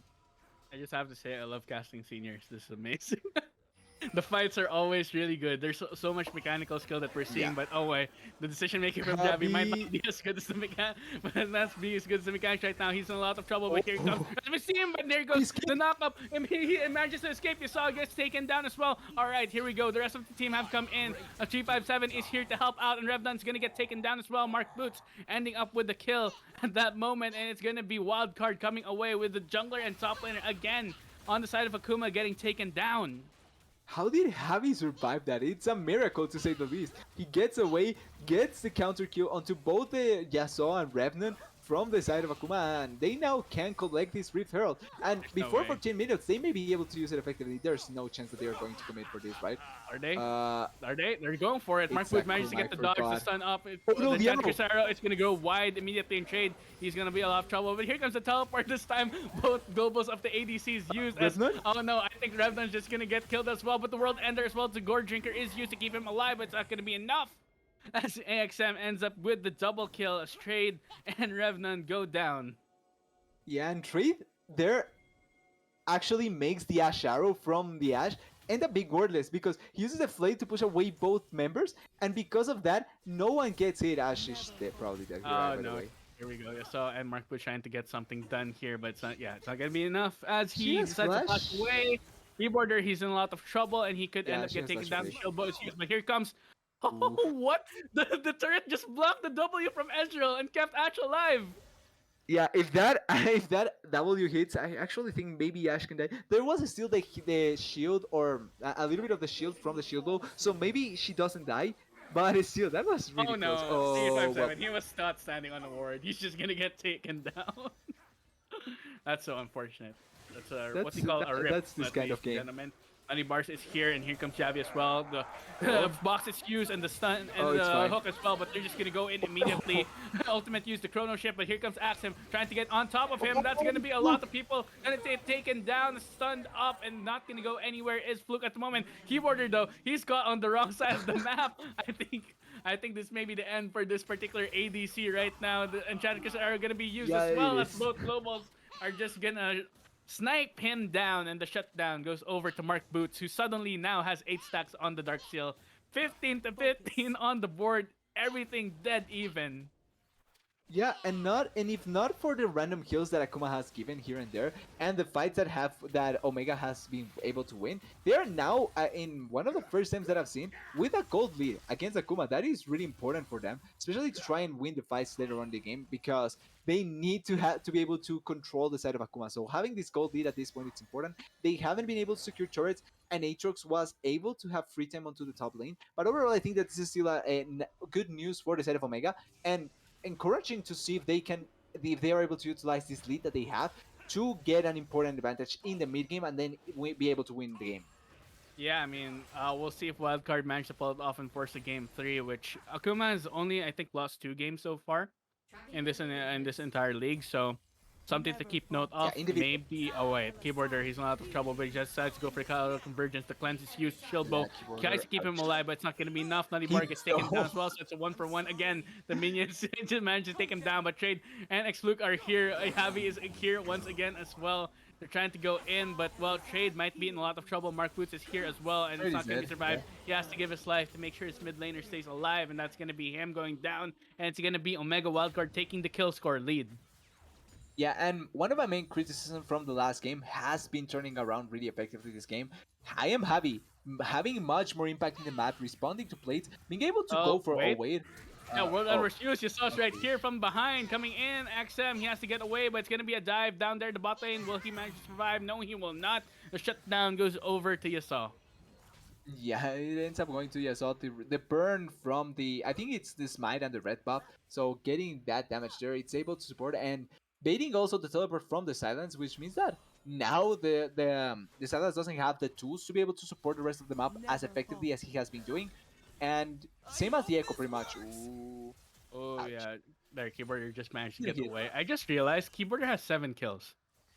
Where did that Yeah, come from? it was really good. Wait, The one of the many fights that we saw in the bottom lane. wait, what? Ezreal's 1 in 4 in comparison. Keyboarder is so far ahead when it comes to gold. He's like item and a quarter, half of his opponent right now. Yeah. The keyboard is pretty much laughing at the Ezreal because he has the gold that he wish he has. And the funny thing is that a couple of those kills were because of the minions. So realistically, getting gold without actually having to get a kill to get it has been really funny. But important first turret capturing the top lane. The Sylas gets the first turret gold, and Godlin flips into one of the members that has been showing up as well in this game, Mark Boots. I think that it can be important for the side of Omega Gaming as well.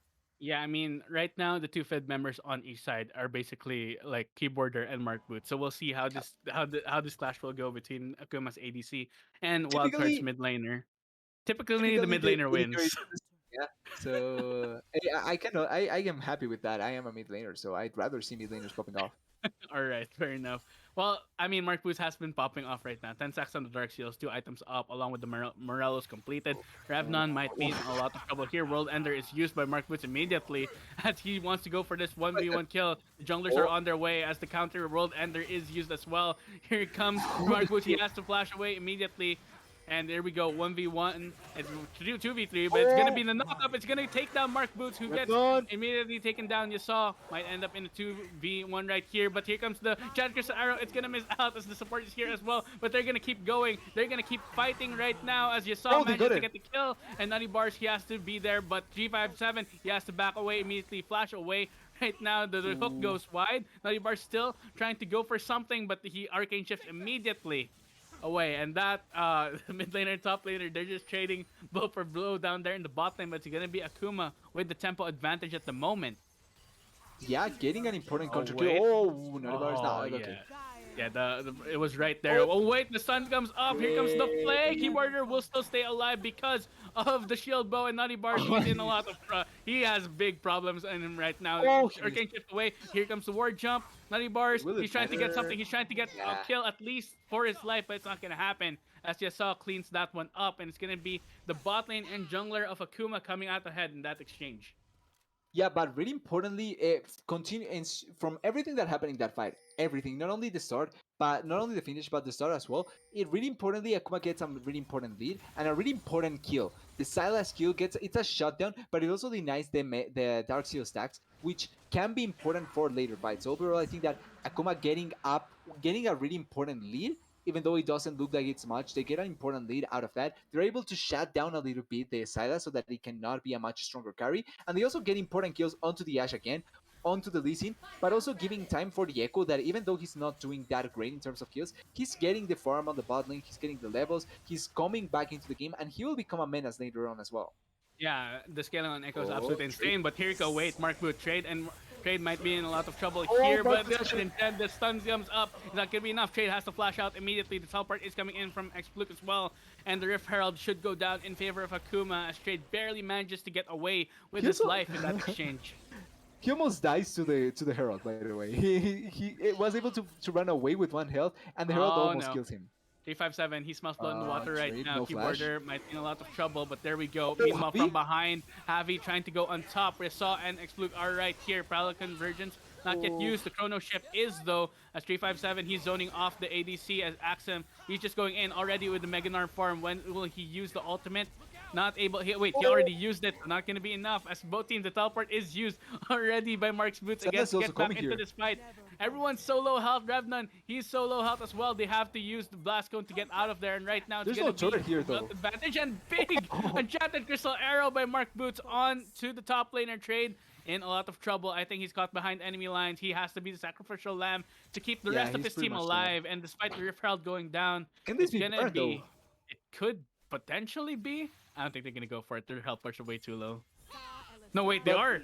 Just go for it. Like, Ash and Echo had to back. No, they don't have teleport. The Lee Sin is in the area, but he's not that healthy. They may look Okay, here so with a it's ward. healthy. Gore The Drinker's only absolutely teleport is Weapon. disgusting. Gore Drinker's absolutely Yeah, that's the only thing. disgusting.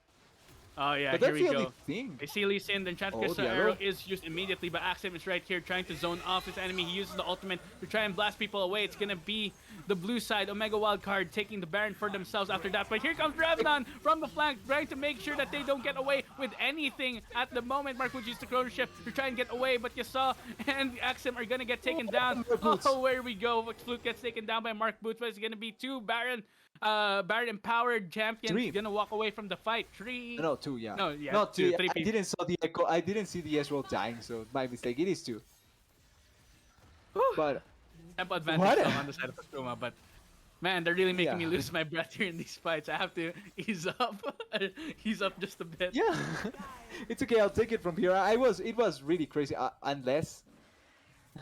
Okay, no, it didn't happen. But nice use of the Rift Herald in the top lane to collect that top lane tier 2. It's a lot of gold going back into Akuma, and also the fact that they were able to deny a couple of Baron buffs. It's still good for Akuma, but overall, I can't believe that Akuma got baited by a Karma. Like they won that fight. They were able to kill Mark Boots. They were able to disengage and get the Herald, but then they get baited by the Karma that was running on top of them. They try to re-engage. They don't have enough damage or the health burst or ultimates to be able to fight that, and instead they get run down by the side of Omega that waited, bided their time, and then use the teleport from the side to get a really nice collapse and then get a couple of important kills. I think overall the Akuma needs to be much more thoughtful about how they want to force certain fights, because just dying, it's not the most ideal thing. Like, I know Akuma likes to fight because of fighting, but I think that you need to still have a little bit of self-control, especially for the most important parts of this game and the most important parts of this this league that is yet to come, that is the playoffs. Yeah, definitely. I mean, this is a sign, right? The playoffs are a fraction as exciting as this. We're gonna be in for a Yeah. treat TDS as that fight earlier. I was drinking water, so you would have had to play by play that one, if Yeah, ever. that But is- yeah.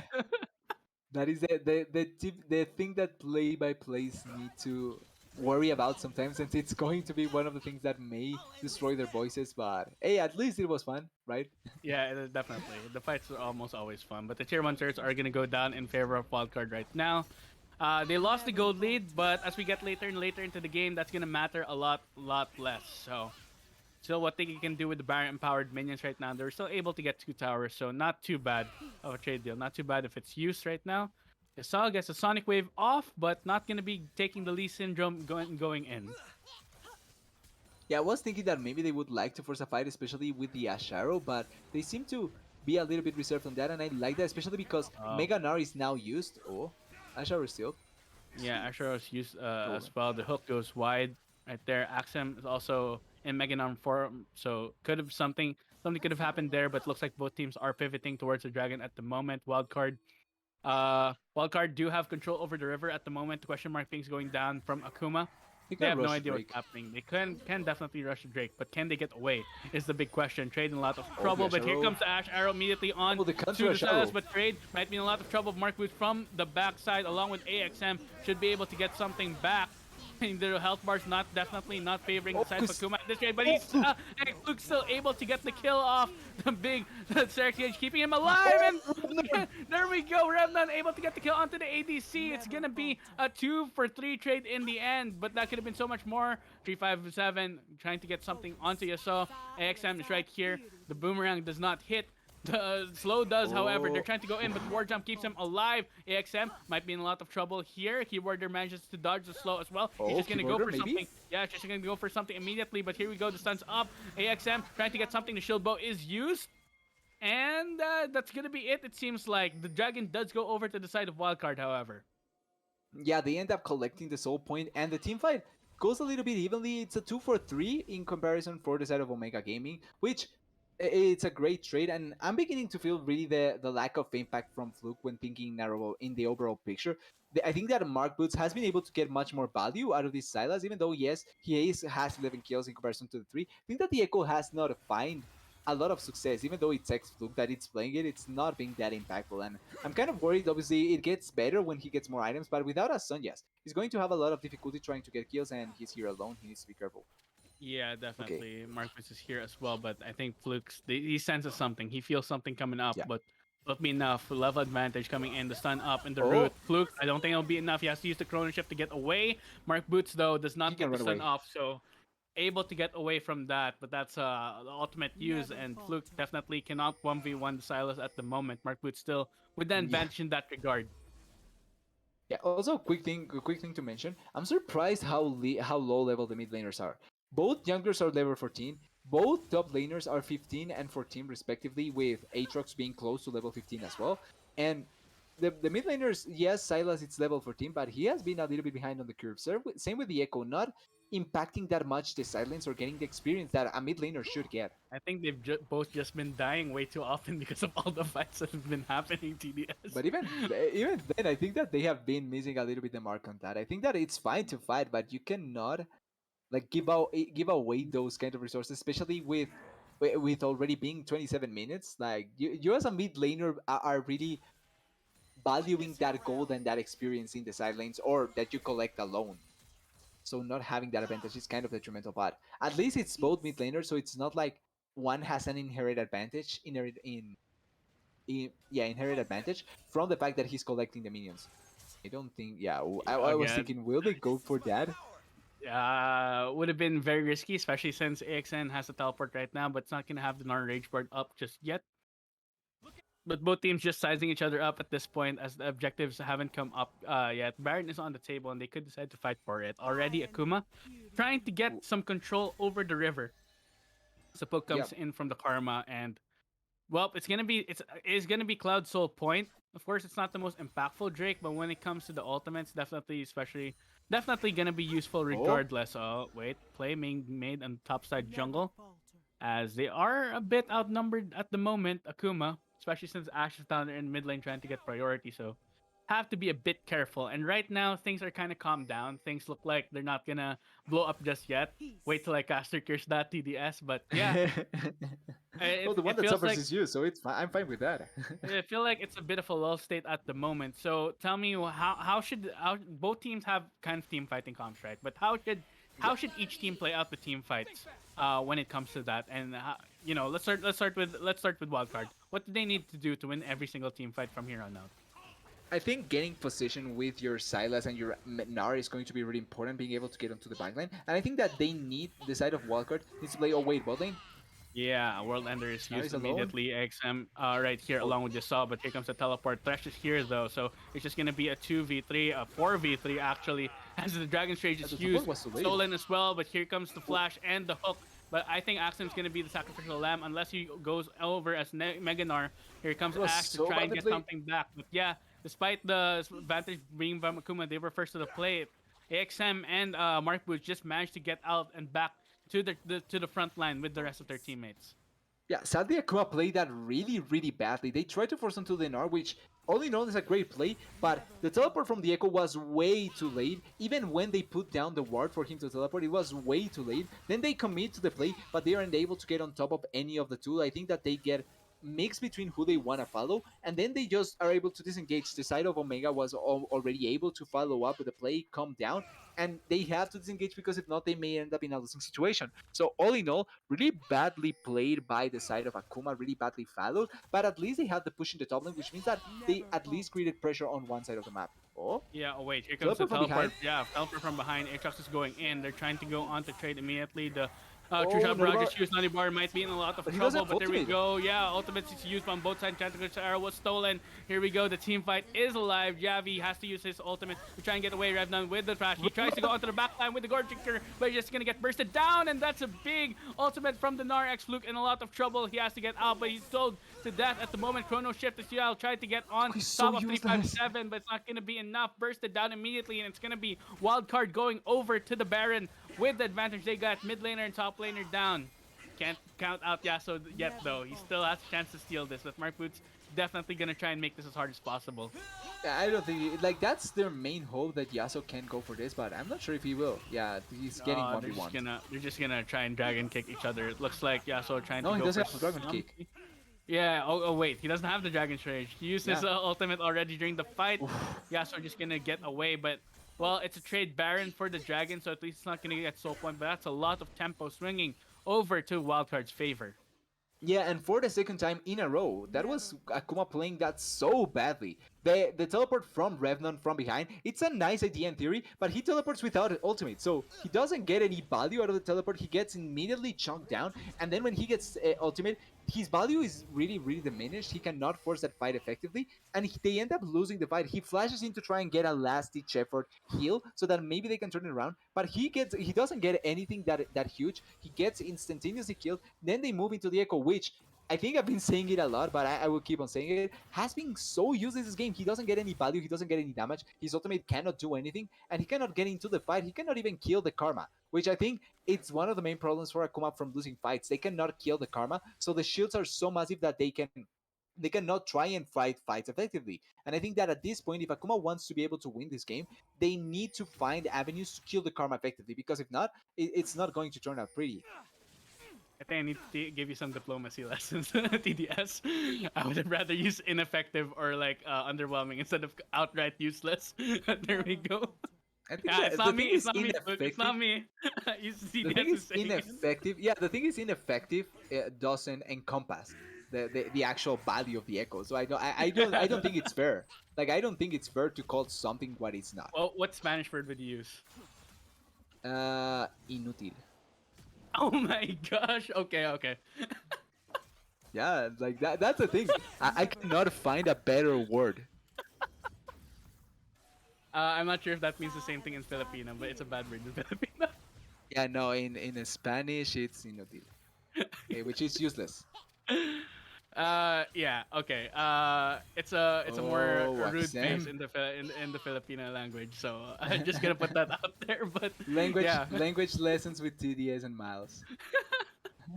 there's just so much Spanish in Filipino, and the translation is wild from the way time works. But anyway, it's gonna be No. right now Wildcard using the Baron to the best of their abilities. Right now they have all the advantage in the game. They have the control. They have the Yep. scaling on their side at the moment. Echo is not activated at all despite having 3 items.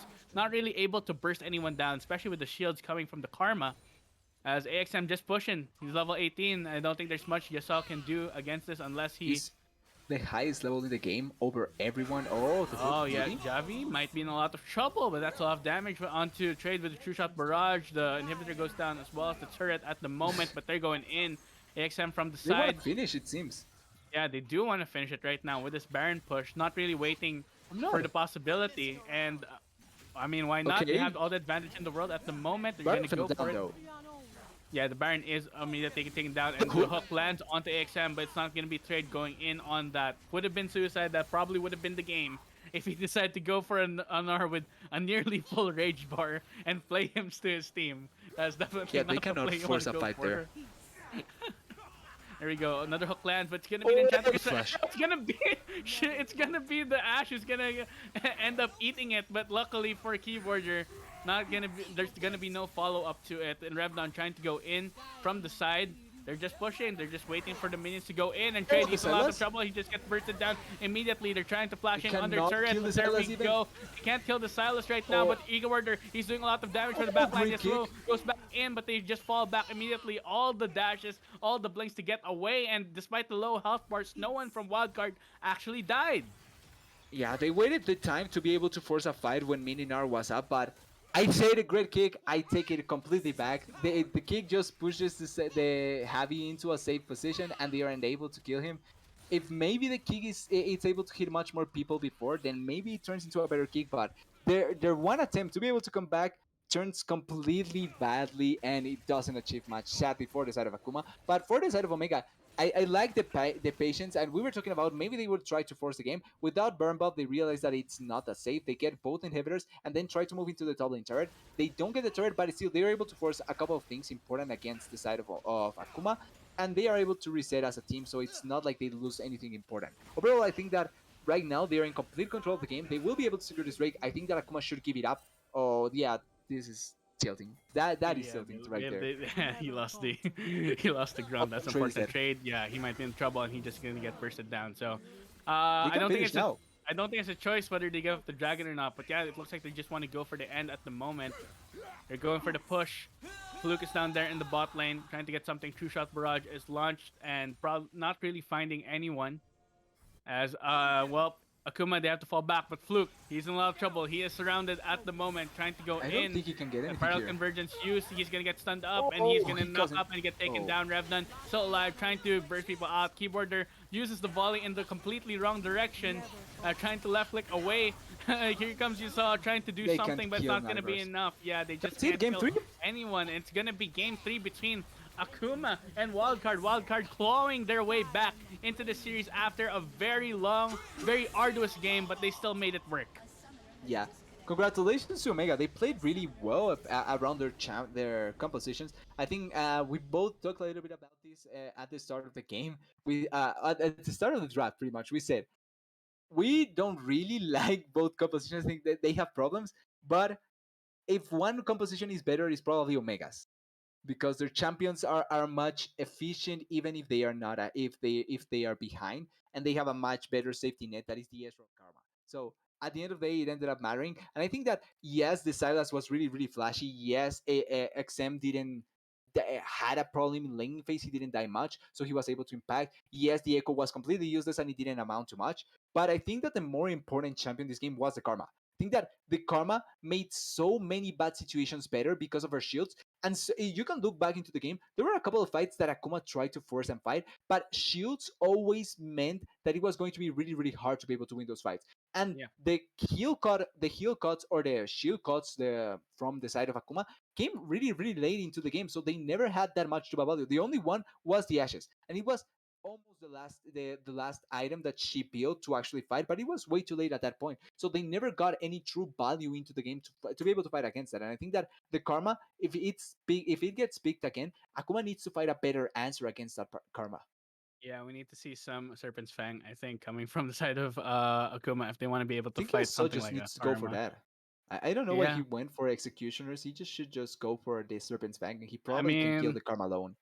it just be like that. Honestly, the build or it can be a bit hectic, especially when you're in those high Yeah. pressure situations where it's late game. One mistake can lose you to the game, and sometimes you're not thinking about build. You're just thinking about the next play to make. So I don't know if I can blame Akuma that much, but that was a really good game coming Yeah. from both I don't. sides.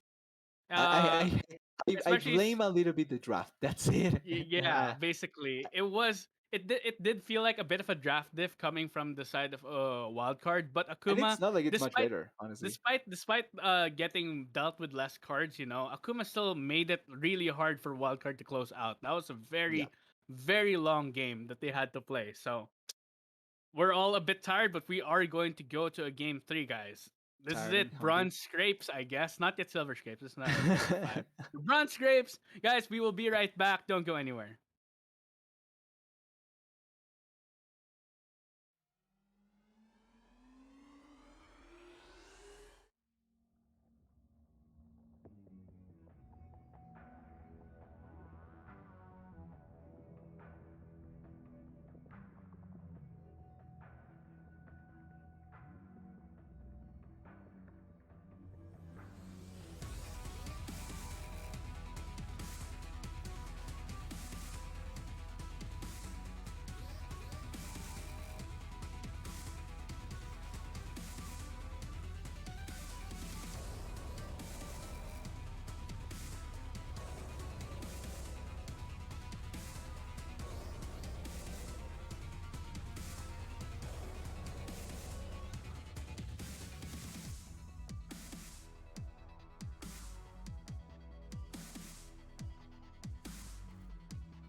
Hello, everyone. Welcome back to Game 3 between Akuma Blades and Omega Gaming Wildcard. Not a long break this time. We're heading straight into draft. At the moment, both teams 1-1.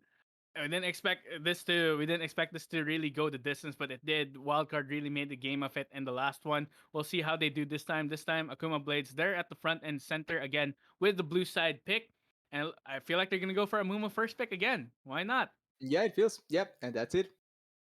Like it makes sense. It's a Mumu. It's been one of the most dominant picks that we have had in the support position. So I think it makes a lot of sense, and it also has so much impact with the ultimate. I think that trade played really well the last game with the Thresh, but the difference between the Karma and the Thresh became so apparent the later the games goes on. So I think that at least with a move you have much more control or in a team fight, and you have much power to impact a lot of the team fight than just a couple of members.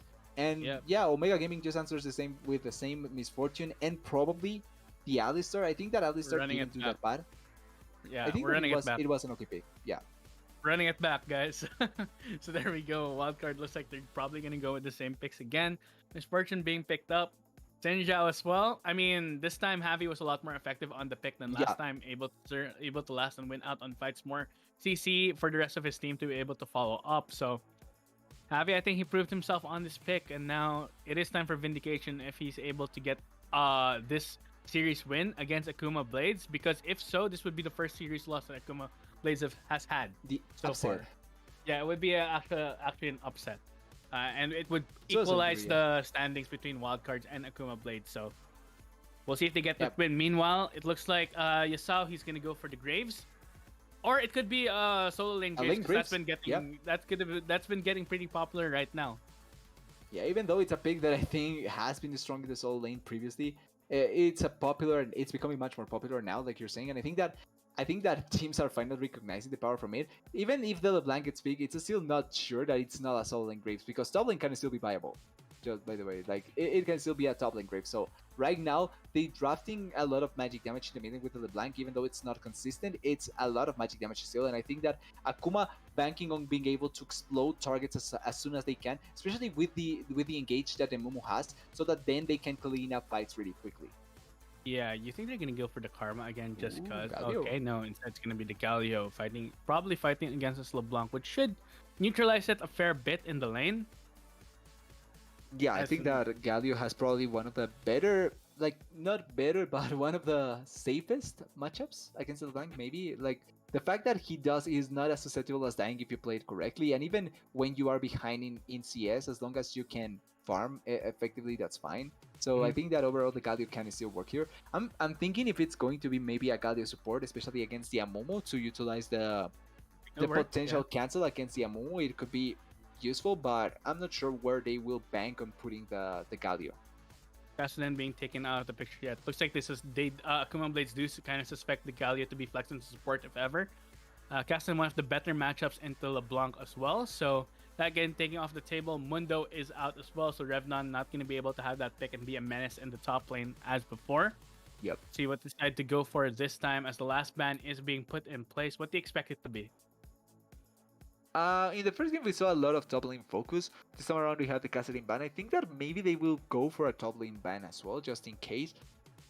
And I would think that maybe we may see, or maybe even a support ban. Yeah, no, it's a top lane ban. I was thinking they were banking on the top lane bans in the first game, so I wouldn't be surprised with the Aurelia ban. And it makes sense. I think Aurelia, even if it's not top lane, I think Aurelia is a good matchup against a blank in the mid lane as well. Yeah.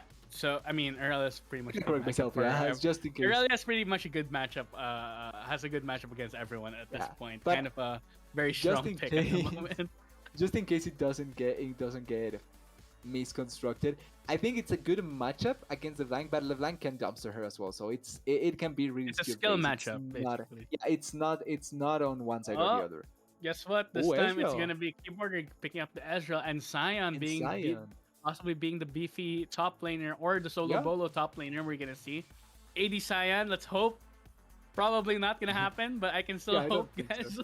Especially against the potential counter pick here, where it can be a Camillus man, it can be a Fiora, it can be a Jax. I wouldn't be surprised. But Mhm. I think that maybe they just go once again for the Aatrox. They didn't work really well in the first game, but it may be something that they may look into, especially as a carry, or maybe just go back to the Gnar. Top lane Vayne. No, I'm just kidding. Ooh, It's probably gonna GP, be nice. GP. This was All banned right. in the first game, and I love Yeah, this yeah, pick. yeah. Yeah, this is probably a really good match. Not probably. It is a good matchup into the Scion, honestly, with the range that he can get in the early game, plus the scaling factor and the global. So GP definitely gonna be useful for the rest of the team. Possibly Yep. could stop some engages from happening even down there on the bot lane in case a dive breaks out. But we'll see how effective it can be now. TDS, looking at these two compositions, what do you think?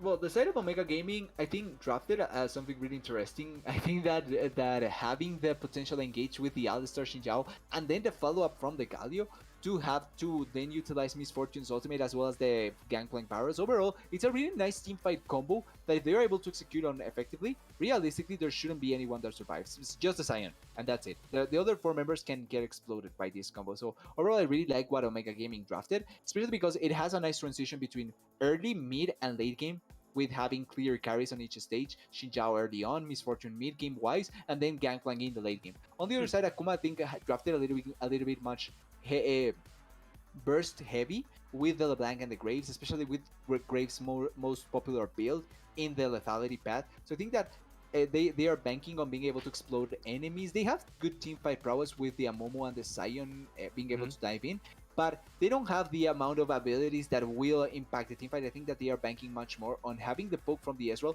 and the LeBlanc in the later game, but also having the peak potential from the Amumu, Graves, and LeBlanc to explode a target. Because if they can say, let's say for example, if you're able to get on top of the on the Galio with the Graves, LeBlanc, and Amumu present, they can kill him really effectively. Because Galio, yes, he has the shield against LeBlanc, but not against the Graves. So there's a lot of chances there that we see potential good peak potential from the side of Akuma, and if they're able to utilize it effectively, which we have seen in the past, they may get enough advantages that it doesn't matter how good the team fighting from Omega is, they will just outright win. But I think that these two compositions are much more interesting than in the previous game and have much Yeah. more avenues to be able to play the game.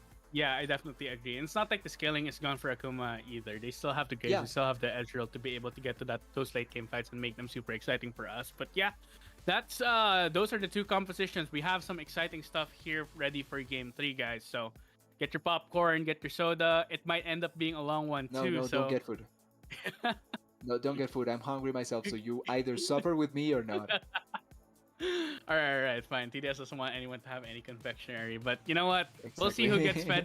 We'll see which player gets fed in this in game 3, guys. So just sit back, relax, don't go anywhere. We'll be right back.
Hello, everybody. Welcome back to our final game here at Runeterra Academy for the week. It's gonna be, of course, Game 3 between Akuma Blades and Omega Gaming Wildcard. And Wildcard clawed their way back in the second game with some impressive team fighting, with a bit of a draft diff, so to speak. But this time, things feel a bit more even between both sides. Yeah, both have potential to be able to do almost anything they want to do. So I really like both adaptations. I honestly, the only thing that I would change was maybe 80 carries. I think that I would love to have Misfortune on the side of Akuma because I like the Amumu Misfortune combo. And I think that having the poke from the Ezreal is never that bad, especially because you can pair it up with the team fight prowess from the GP. But overall, I think that they can both work really effectively. So, like you're saying, really nice drafts for both teams and can be really effective. And in this game, we see the mini map. There's not much happening, just the lineup Yep. scrimmage, stirring competition, and one ward in the pixel bush. Nothing more, nothing new, nothing out of the ordinary. And it makes sense. Last game from the series, last chance for both teams to be able to win. So I expect a little bit of Yeah. By the way, before holding back. Yeah. Sorry. Well, I mean, yeah, game 3 definitely don't want to lose this one, but these guys are warmed up. Their hands are already nice and Yeah. warm, ready to make some really cool outplays that we've been seeing all series long. But yeah, one thing I want to say, shout out to Fenicus who did give us a prime sub. Thank you so much for your support to entire academy. I kept forgetting to shout you out. You did it earlier, but yeah, there we go. Thank you so much for the support. We really appreciate it, of course. And if you guys want to support the entire academy, drop a follow, leave a sub, even. Anything to help Red, who's been putting things together super well so far. One more And follow, yeah, one more one more follow. follow, one more sub equals one happy meal in our stomachs, which we always are glad of. But no, yeah, realistically, everything counts, and helping Runeterra Red being able to put out amazing leagues and amazing content is always welcome here. Yeah, every little bit helps to improve the league. So thank you Yeah, guys so much, and hopefully you can support us more. Anyway, back to the game, TDS. Now we have both teams. I think lane's kind of going as expected, right? We have keyboarder yeah. and trade kind of just falling back a bit, especially with the power of the early game from the misfortune. Meanwhile, AXM just comfortable in the top lane, completely trading out. Against Revnov here on the Scion, who shouldn't be completely effective Oh. until later into the game, and that's a lot of damage coming onto Mark Boots. Yeah, playing really well Fluke with that. He also has the ignite, which means that the kill potential now from the rank raises. It's raised a little bit. Obviously, Galio should never be put into situations where he gets all killed, especially against mages. But I think that it's important to keep in mind, especially if we see Yasuo coming through the mid lane for a gank eventually. Also, quickly, I want to mention the top lane. The Sion is taking the fleet forward footwork for the solo for the lane. Oh wait, Oh yeah, there's a gang in the mid lane, but Mark Boots should be able to get away. Just some yeah. pressure down there in the top lane, but it looks like the he saw. I think saw the bot lane. The bot scuttle was taken, so he's immediately just. I don't think the gank was fully committed. He just wanted to have a shortcut over there To to the get the top space. lane. Yeah. Yeah. Oh. Okay, some trades going on to trade. But the moon was still gonna survive despite getting sent up by the trample. No much dramas, but so far Nutty Bar is 357. Again, just like last time, they're winning. They're kind of winning the early. They're kind of winning the early game, getting ahead, getting priority in the laning phase.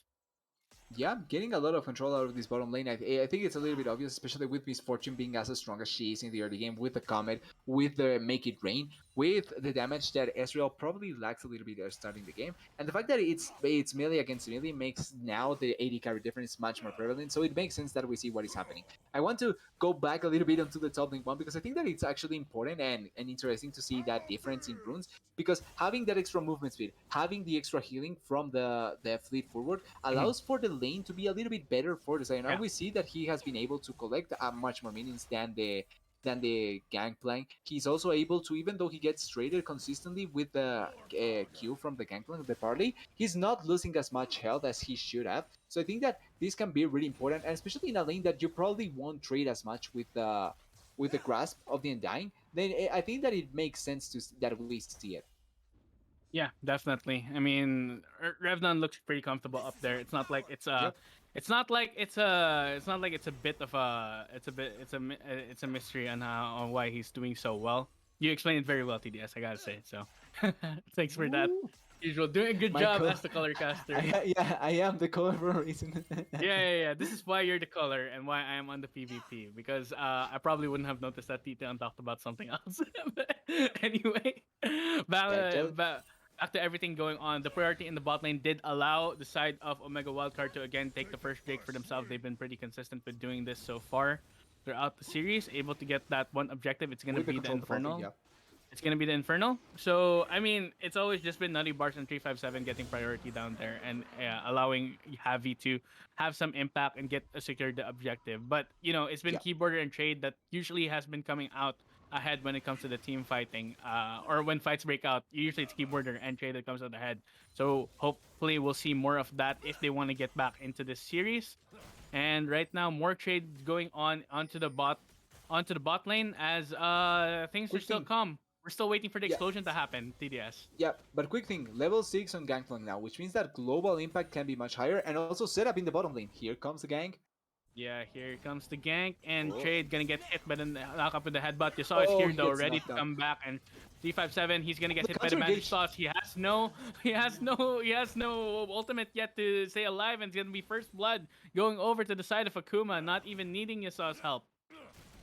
Yeah, great counter engage by trading that fight. I like the idea and the attempt, especially waiting for the wave to be pushed so that they can get a better setup. But the side of Akuma this time around, and this is something that happened consistently in the first game with the same bot lane from the side of Omega.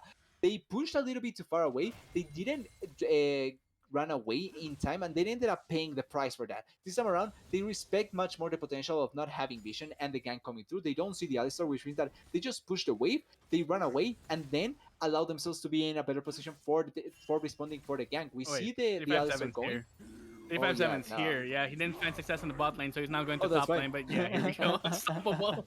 He just runs Sure. away Cowards, Revenant says as he runs away from the as he fight. runs away. That is the best. That is, I think, the best way to laugh at the best ironic line in the game because more times than not, he's either using that to escape or hitting a wall. So it's not like he actually gets the actual body of the ultimate, which is so hilarious to me. Yeah, there we go. I think Oh, the Fluke gang was trying jump. to set something up. Okay, Gangplank, he's in a lot of trouble. They're just flashing Oh in yeah, he's immediately, dead. both of them. Yeah, it's AXM gonna get taken down here, and Revenant will end up with a kill. So again, everything going Akuma's way so far when it comes to the side lane. Even the mid lane pressure, even though LeBlanc isn't getting so far ahead just yet, is able to keep Mark Boots from helping out his team, which is what you want to do as a Galio, right? You want to be ultimate, using Yep. your ultimate, using the hero's entrance either to the top or bot lane, but the pressure, Fluke is able to output just enough to keep him in lane, keep him honest, so to speak.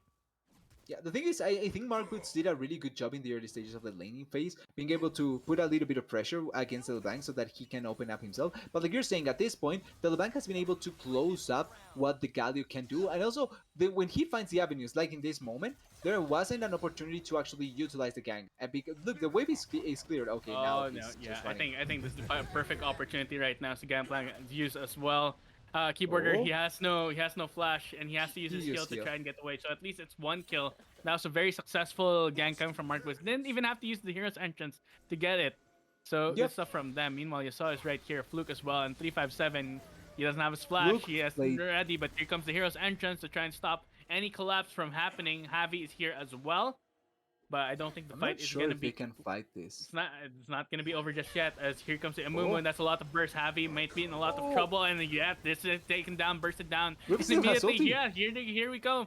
Yasuo still has the collateral damage ready to use. Oh, 357 Naughty Marcus Bars. has to get away. Naughty Bars, he has to flash, but I don't think he's gonna escape. He has to make sure he doesn't get hit by the chains. He's just gonna get surrounded and he has no way Yeah, out this he's time. dead. Oh wait, he at least gets one kill. Yasuo not respecting the bullet time. Fluke trying to get more for himself, but it's you just gonna let them get away. So, If Trey I mean, gets level 6, they can probably dive there. yeah, that's true. Unfortunately, Trade is not yet level. No, they're diving regardless, but oh man, very close. 357 just barely manages to get away. Mark Boot still might be in a lot of trouble, but he's retreating back up his lane, up to the bush. It's just gonna be another plate going down to the side of Akuma, but well played. Except for that last moment where Grave died, it was pretty well played from Akuma. Yeah, I think overall great answer. Oh, here Oh, comes Javi Javi. trying to get something. Javi, rather. Oh wait, there's a teleport from Mark Boots. So this is a really good timing and really well played from the side of Omega Wildcard, able to get something back. And the shutdown going over to Misfortune as well. They're gonna be happy with that one. Yeah, Omega out Akumaing Akuma. That is a really interesting play that they go for, and this is a play that I in the first game commended Akuma for pulling because after a fight they went for a deep teleport to try and get an advantage. This time around, Omega fails the fight inside of the jungle, but then they immediately responds with a teleport behind the two members that were staying, and then with the Shinjao that was coming as well. Great play by the side of Omega. I don't think 357 gets anything here, in all honesty. I don't think Oh, Naughty naughty Bars bars. gets anything either. I think he's just gonna get What? taken down, and then immediately the shutdown goes over to Yasuo. So this Graves pretty happy with things right now, Yeah. all things considered, getting his revenge. Meanwhile, Mark Boots Also five stacks probably already. Drake. 5 stacks already on the Dark Shield, and the Rift Herald has been summoned going over towards that bot lane, giving Ezreal a bit more resources. Mark Boots may be in trouble as Revnan is here as well. Oh. There we go, unstoppable charge onto him immediately and just bursted down. Meanwhile, Revnan, he has to get away, but he's not going to be able to. The passive is still up though. Will he be able to get the kill? He Oh, he got does! it. It's gonna be 357 gonna get taken down, and the dragon as well. So that was a good death if I ever seen one. Worth it. But this is the thing, and this is something that I wanted to mention a couple of minutes ago, but I couldn't because of all the action that was happening. Rednon is going Gold Drinker. Oh He's my going for gosh. a much more 80 heavy build. And in all honesty, this makes the fleet forward have even much more sense. Because that with that you get the initial attack from you get the extra heal from the initial attack. Then you get the heal from the Gold Drinker passive that you will probably proc by going in the fight. But it's something really. I'm not sure if it's great or not, but I at least like seeing Redmond going for something different than most Scions. Even though it probably is better to go just full tank. No, we're not going full tank here. We're going full solo both. TDS. That's exactly what I want to see. It's not going to be complete AD lethality sign. It is going to be bruiser sign. I wouldn't have But minded it's the good, lethality sign honestly. You may go for Titanic Hydra as well here, and Oh like yeah, split Titanic push Sterak's, it can be good. Like it can be effective as well. I think probably Tank Sion is the best of the best, but certainly a nice adaptation to see, especially in the last game of the series. Yep, definitely. Mark Boots trying to get some vision, some more ward control for his team right now. Clearing vision on the bot side of the map, ensuring that the vision line is held and that it's still dark across Oh. the map. Revenant though, he might be going for an all-in onto AXM. Does not have the unstoppable charge just yet. Let me see if I got the name right though. It's the unstoppable onslaught. My bad. I should have. So yeah. Yeah, there we go. I'm used to onslaught going over to Hecarim, not Cyan, but Yeah, it's a thing that It's basically it's the that same thing thing. with the names. Yeah, it's that thing with oh names. no, that here we go. There's the they're combo there. that we want to see, but the heal just keeps Trade Oh, barely great alive. flash. The stun up, But- Javi trying to get in, but here Oh. comes the curse of Sad Mummy, keeping him alive, and Javi's Zed? gonna get taken down. That's a 1-for-1 in the end. Really good stuff coming from Trade at the moment. Meanwhile, here we go. Mark Boots and Fluke trying to go for a 1v1 each other, Oh. but Yasuo is here. The teleport coming in from Gangplank to try and keep things alive. Cyan as well going down there towards the bottom lane. But Zion can They're just re-engage. retreating. Yeah, they're just retreating Okay. at the moment. They could decide to go for a dive. Matched 1-for-1 at Thankfully, the moment. they didn't. Keyboarder has to be careful. Has to make sure that he doesn't get caught by 357. Oh, the bait. Revnan is here though, but here they go. Yasuo going in. As is used, the stopwatch used as well, and there we go. Stunned up, knocked up, Oh, and wait. then Yasuo is gonna get taken down. Hero's entrance is used. The shielding comes up, the taunt as well, and it's gonna be Oh, the taunt is Revnan so getting good. gonna get taken down. They could decide to keep going for a dive. Revnan, he still has a lot of damage. He's still gonna go for the flash in from Xfluke to try and get the kill, and he's gonna end up getting it in the end, along with the tower going over to Keyboarder. So Akuma still profiting off that play. Yeah, that is such a nice play from Akuma, baiting back the side of Omega because Omega disengaged. They didn't want to continue to fight, but for some reason they come back. They see the Ezreal maybe a little bit too far forward. They decide to come back, thinking that no one is left. Sion waits on the side. Graves waits on the side, re-engage, and get a couple of kills. I really like the cancel from the side of Mark Boots as well on the Sion because he was going to get the knock up on the Misfortune and maybe that turns into a kill on Naughty Bars. But he gets the cancel, he's able to then get the kill onto the Sion and they don't lose the more kills down there in the bot lane. All in all, great plays by both teams, great answers by both teams, and this last game is turning to be really fun, just like the other two first games. This is the kind of games that I love to cast, honestly. Kind of even between two teams, but right now Akuma is they are still In the ahead lead. and they've been Yeah, consistently ahead throughout this early game. And as you said, when they're ahead, they usually end up winning. Despite the curvy road to getting there, Yasuo has to retreat right now as four people are on the top side of the map. Not really worth giving his life over for the Rift Herald. Has to give that one up. after And 50, after 14, especially. yeah, yeah, right now, and especially he does. Oh, he doesn't have a bounty on his head. All right, never mind. He's gonna be able to keep that one alive. See, both teams He not has. going for the Rift Herald. Yeah, I think that this is better. Like, it's the kind of objective that you take when you're so far ahead that you realistically don't want to give away, pretty much, Mm. because it doesn't work that effectively unless you get a turret, and even then, that the turret may not be as valuable as the time you spend trying to get the referral. So I think that it's not the most important objectives. I think that just farming, being able to get positioning on the map, getting the important resets, especially for the Drake that is spawning in 20 seconds, in 15 seconds, now 10, it's much more important. Also, quick thing that I want to mention before this fight, Oh, the the the double onslaught oh is wait, used. I think 357 he's in a lot of trouble. He immediately goes for the headbutt and the flash away. The stun oh comes up. Remnant is Revenant, dead. he's in a lot of trouble and he's just gonna get taken down. What a beautiful counter coming from the side of Wildcard. At the moment, Oh, the Taunt engage. goes with the engage, and here comes the cannon barrage Marbles. as well, and it's gonna be Yasuo paying for his life. What an amazing response from Wildcard, reading Sion and Yasuo like a book. Yeah, and that is the problem of Sion going for a much more AD build. The fact that he's not as doesn't have the survivability that he typically does. And we saw him be engaged, even though it's on a good position. The Misfortune just flashes away, and in the Alistair doesn't get hit. So the re-engage from 357, like you were saying, amazing. He gets a nice counter, controls the Scion, and he's not tanky enough to survive. He gets killed. And then I love the engage by Mark Woods as well. Getting on top of the Graves so easily, Graves gets controlled as well. So much you see that the side of Omega has, and they get an easy kill as well. I was going to point out this before the fight goes on, but Graves is not going for the full lethality build. He's going for shield bow, Shield which bow. means that he may not have enough shield. Oh, well, he will get the shield from the shield bow, but I'm not sure if he will have enough potential to burst out of targets with that build. Maybe he does, maybe he doesn't. I'm not 100% sure, but I like much more the full lethality build that Graves is much more popular with right now. Oh, Keeper might be in a lot of trouble, but he just has to use his arcane shift to get out.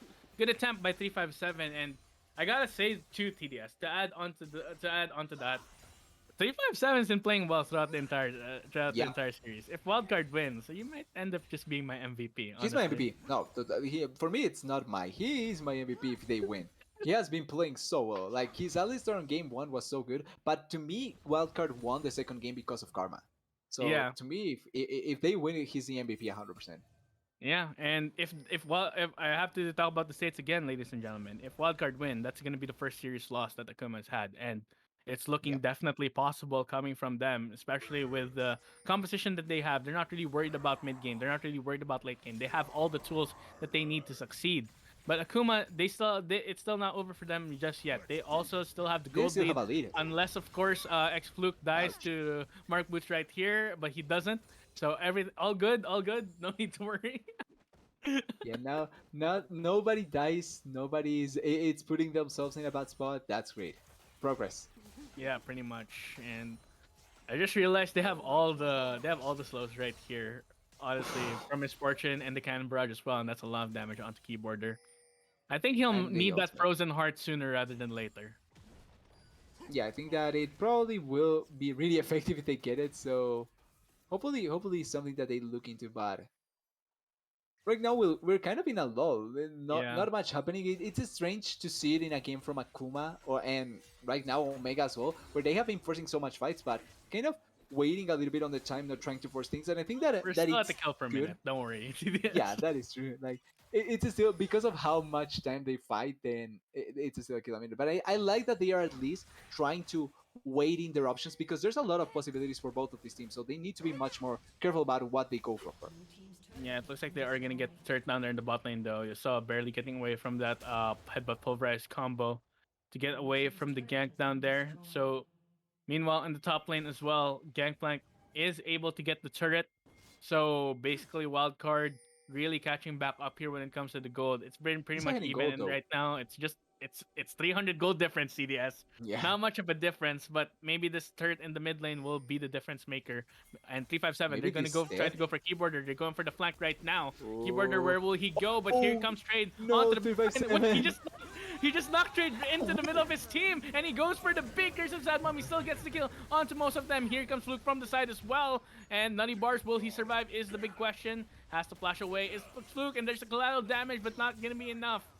That was very scary coming from 357. Here comes the flash and the taunt. Yasuo is able to get out of there immediately. Good reaction time come from him. But Revdon is here. He hasn't used his ultimate just yet. And it's Oh, going to be Heavy, he's dead, who might I end up think. being the sacrificial lamb. Will He's he? dead, Yeah, yeah. Keyboard does get the kill. He gets another. And the cleanup is there for Akuma in the end. I don't know why they decided to go for a fight like that, especially not having vision. I think that if they can pull that off better, it's probably a win for the side of Omega Gaming. But Akuma with a great answer coming from behind. They seem like they expected this happening because almost everyone was in position to respond, and they respond really effectively. They are able to collapse onto the kill, even though Trey dies. He gets a 4-man ultimate, really massive, and they won that fight at the end. Even though it seemed like it could have been really bad, and they will also collect these. Yeah, there's no chance. This one doesn't have ultimate. 357 knocked Trade into his own team. I'm just. I'm sorry, TDS. I have to put that one Yeah, out there. it's fine. It's fine. It's fine. That really hurts the MVP, but don't worry. Yeah, I just just a thought, bit. like I was thinking, why did he have to do this? Did I jinx him? I feel bad because I feel like he has been playing so well. Why did I have to jinx him like that? That one moment where 357 knocked Amumu into his own Worst- team and got the fourth The man. worst part, the worst part is that he almost pulled it off. Like that. That's the Yeah. funniest thing to me is that he almost was able to pull off that fight and win. If he's able to do it, it would have been amazing. But Yeah, it would have been Unlucky. amazing. But you know what? If you're a carry support just like 357, you have to toe the line between carrying and inting like that. yeah, he has been able to thread around that line really effectively. This is one of the first times that it backfires really heavily Yeah. on him. I think that apart from him missing like that, I think that it probably was much more of a team call that backfired on them than just 357 committing because the rest of the team was ready for that play. They were setting up for that, and it backfired on them. Yep, and here comes Trey trying to Oh, go Javi. into Javi right now, but the Plascone will keep him safe, keep him Oh. alive. Meanwhile, Misfortune, Nutty Bar is Good in a thing. lot of trouble, just getting chunked out by Keyboarder, I believe, or was it Fluke? I'm not sure. It's one of the two. It has to be one of the two. But Yeah. quick thing, Yasuo is 3 levels ahead of the Xinjiao. That is a really Wait, important he's 70 differentiation. CS ahead too. Yeah, I and I think- know Graves is much more of a farmer, but that is a Damn. meaningful diff. Yeah, that's a hot damn. I mean, I saw in the early game that Graves was just able to find the opportunities. Wait, 357 Oh. trying to go in. Yeah, I know. But he's not gonna find anything because that was Revnon that got hit with the pulverize, and it's not gonna be enough. The siege rather, still going through. They are gonna be able to pick up one tower. I think they're probably gonna rotate down to the mid lane in order to get the next one. I don't know. It's just gonna be Fluke taking it for himself, honestly. So last tier 2 turret is there in the bot lane. Will the siege continue is the big question. It looks like Fluke is going there already, as it feels like Omega Wildcard, they had the advantage in the pocket, but now things are looking decisively in Akuma's favor.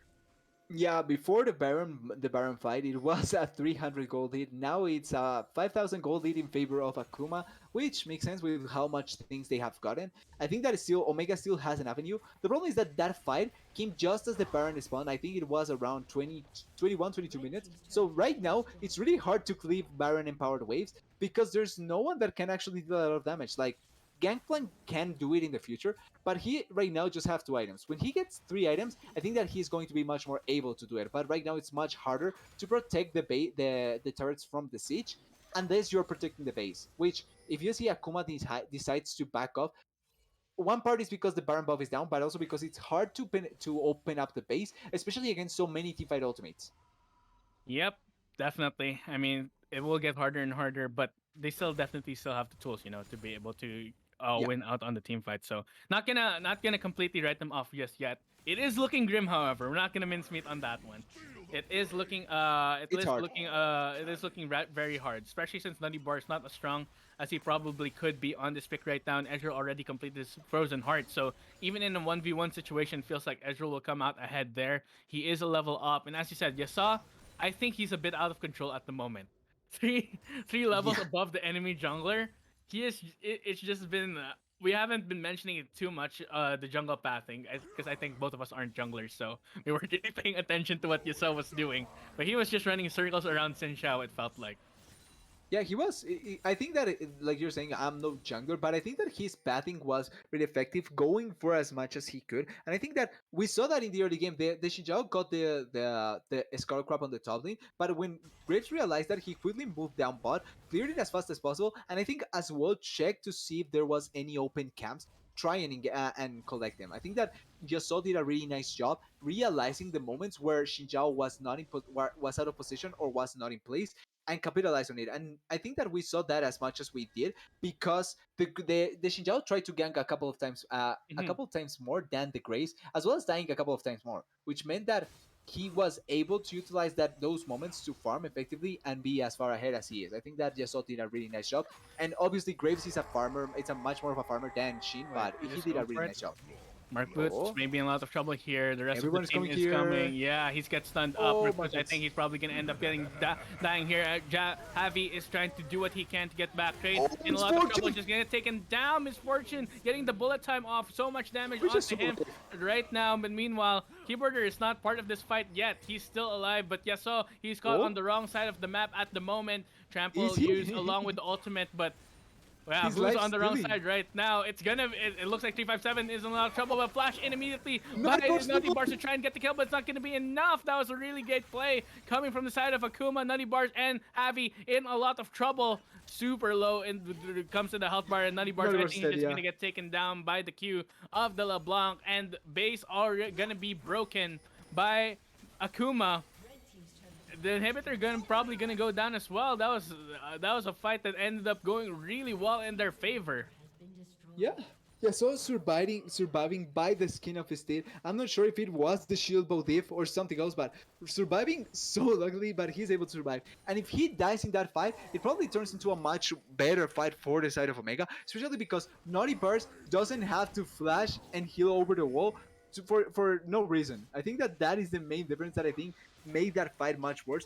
Yes, 357 may die, but I think that you are fine We leaving go the for it. cow to die instead We're of the going again. misfortune. We're going Oh, again. Javi this time, he's the one caught out there's a immediately. Gonna ulti. try and use his ulti to get away right now as both That teams is so are much trying to damage. go against each other. Fluke manages to get the kill onto the jungler though. Here comes the bullet Oh, from Misfortune! Misfortune. It's absolutely huge, but it's only gonna get one kill for now. Nutty Bar Oh, yes, still yes, in this fight, finally. and here comes the taunt right Fluke now. is The dead as well. shutdown's going on. The keyboarder is still alive. Maybe he can be the one to carry this fight as Revnon is gonna get taken down. Nutty Bars though, the slows will be enough for him to get by. It's not gonna be enough. It's not Omega enough. Wildcard somehow get the big team fight win all off the play of Nutty Bars getting the ultimate in that choke point.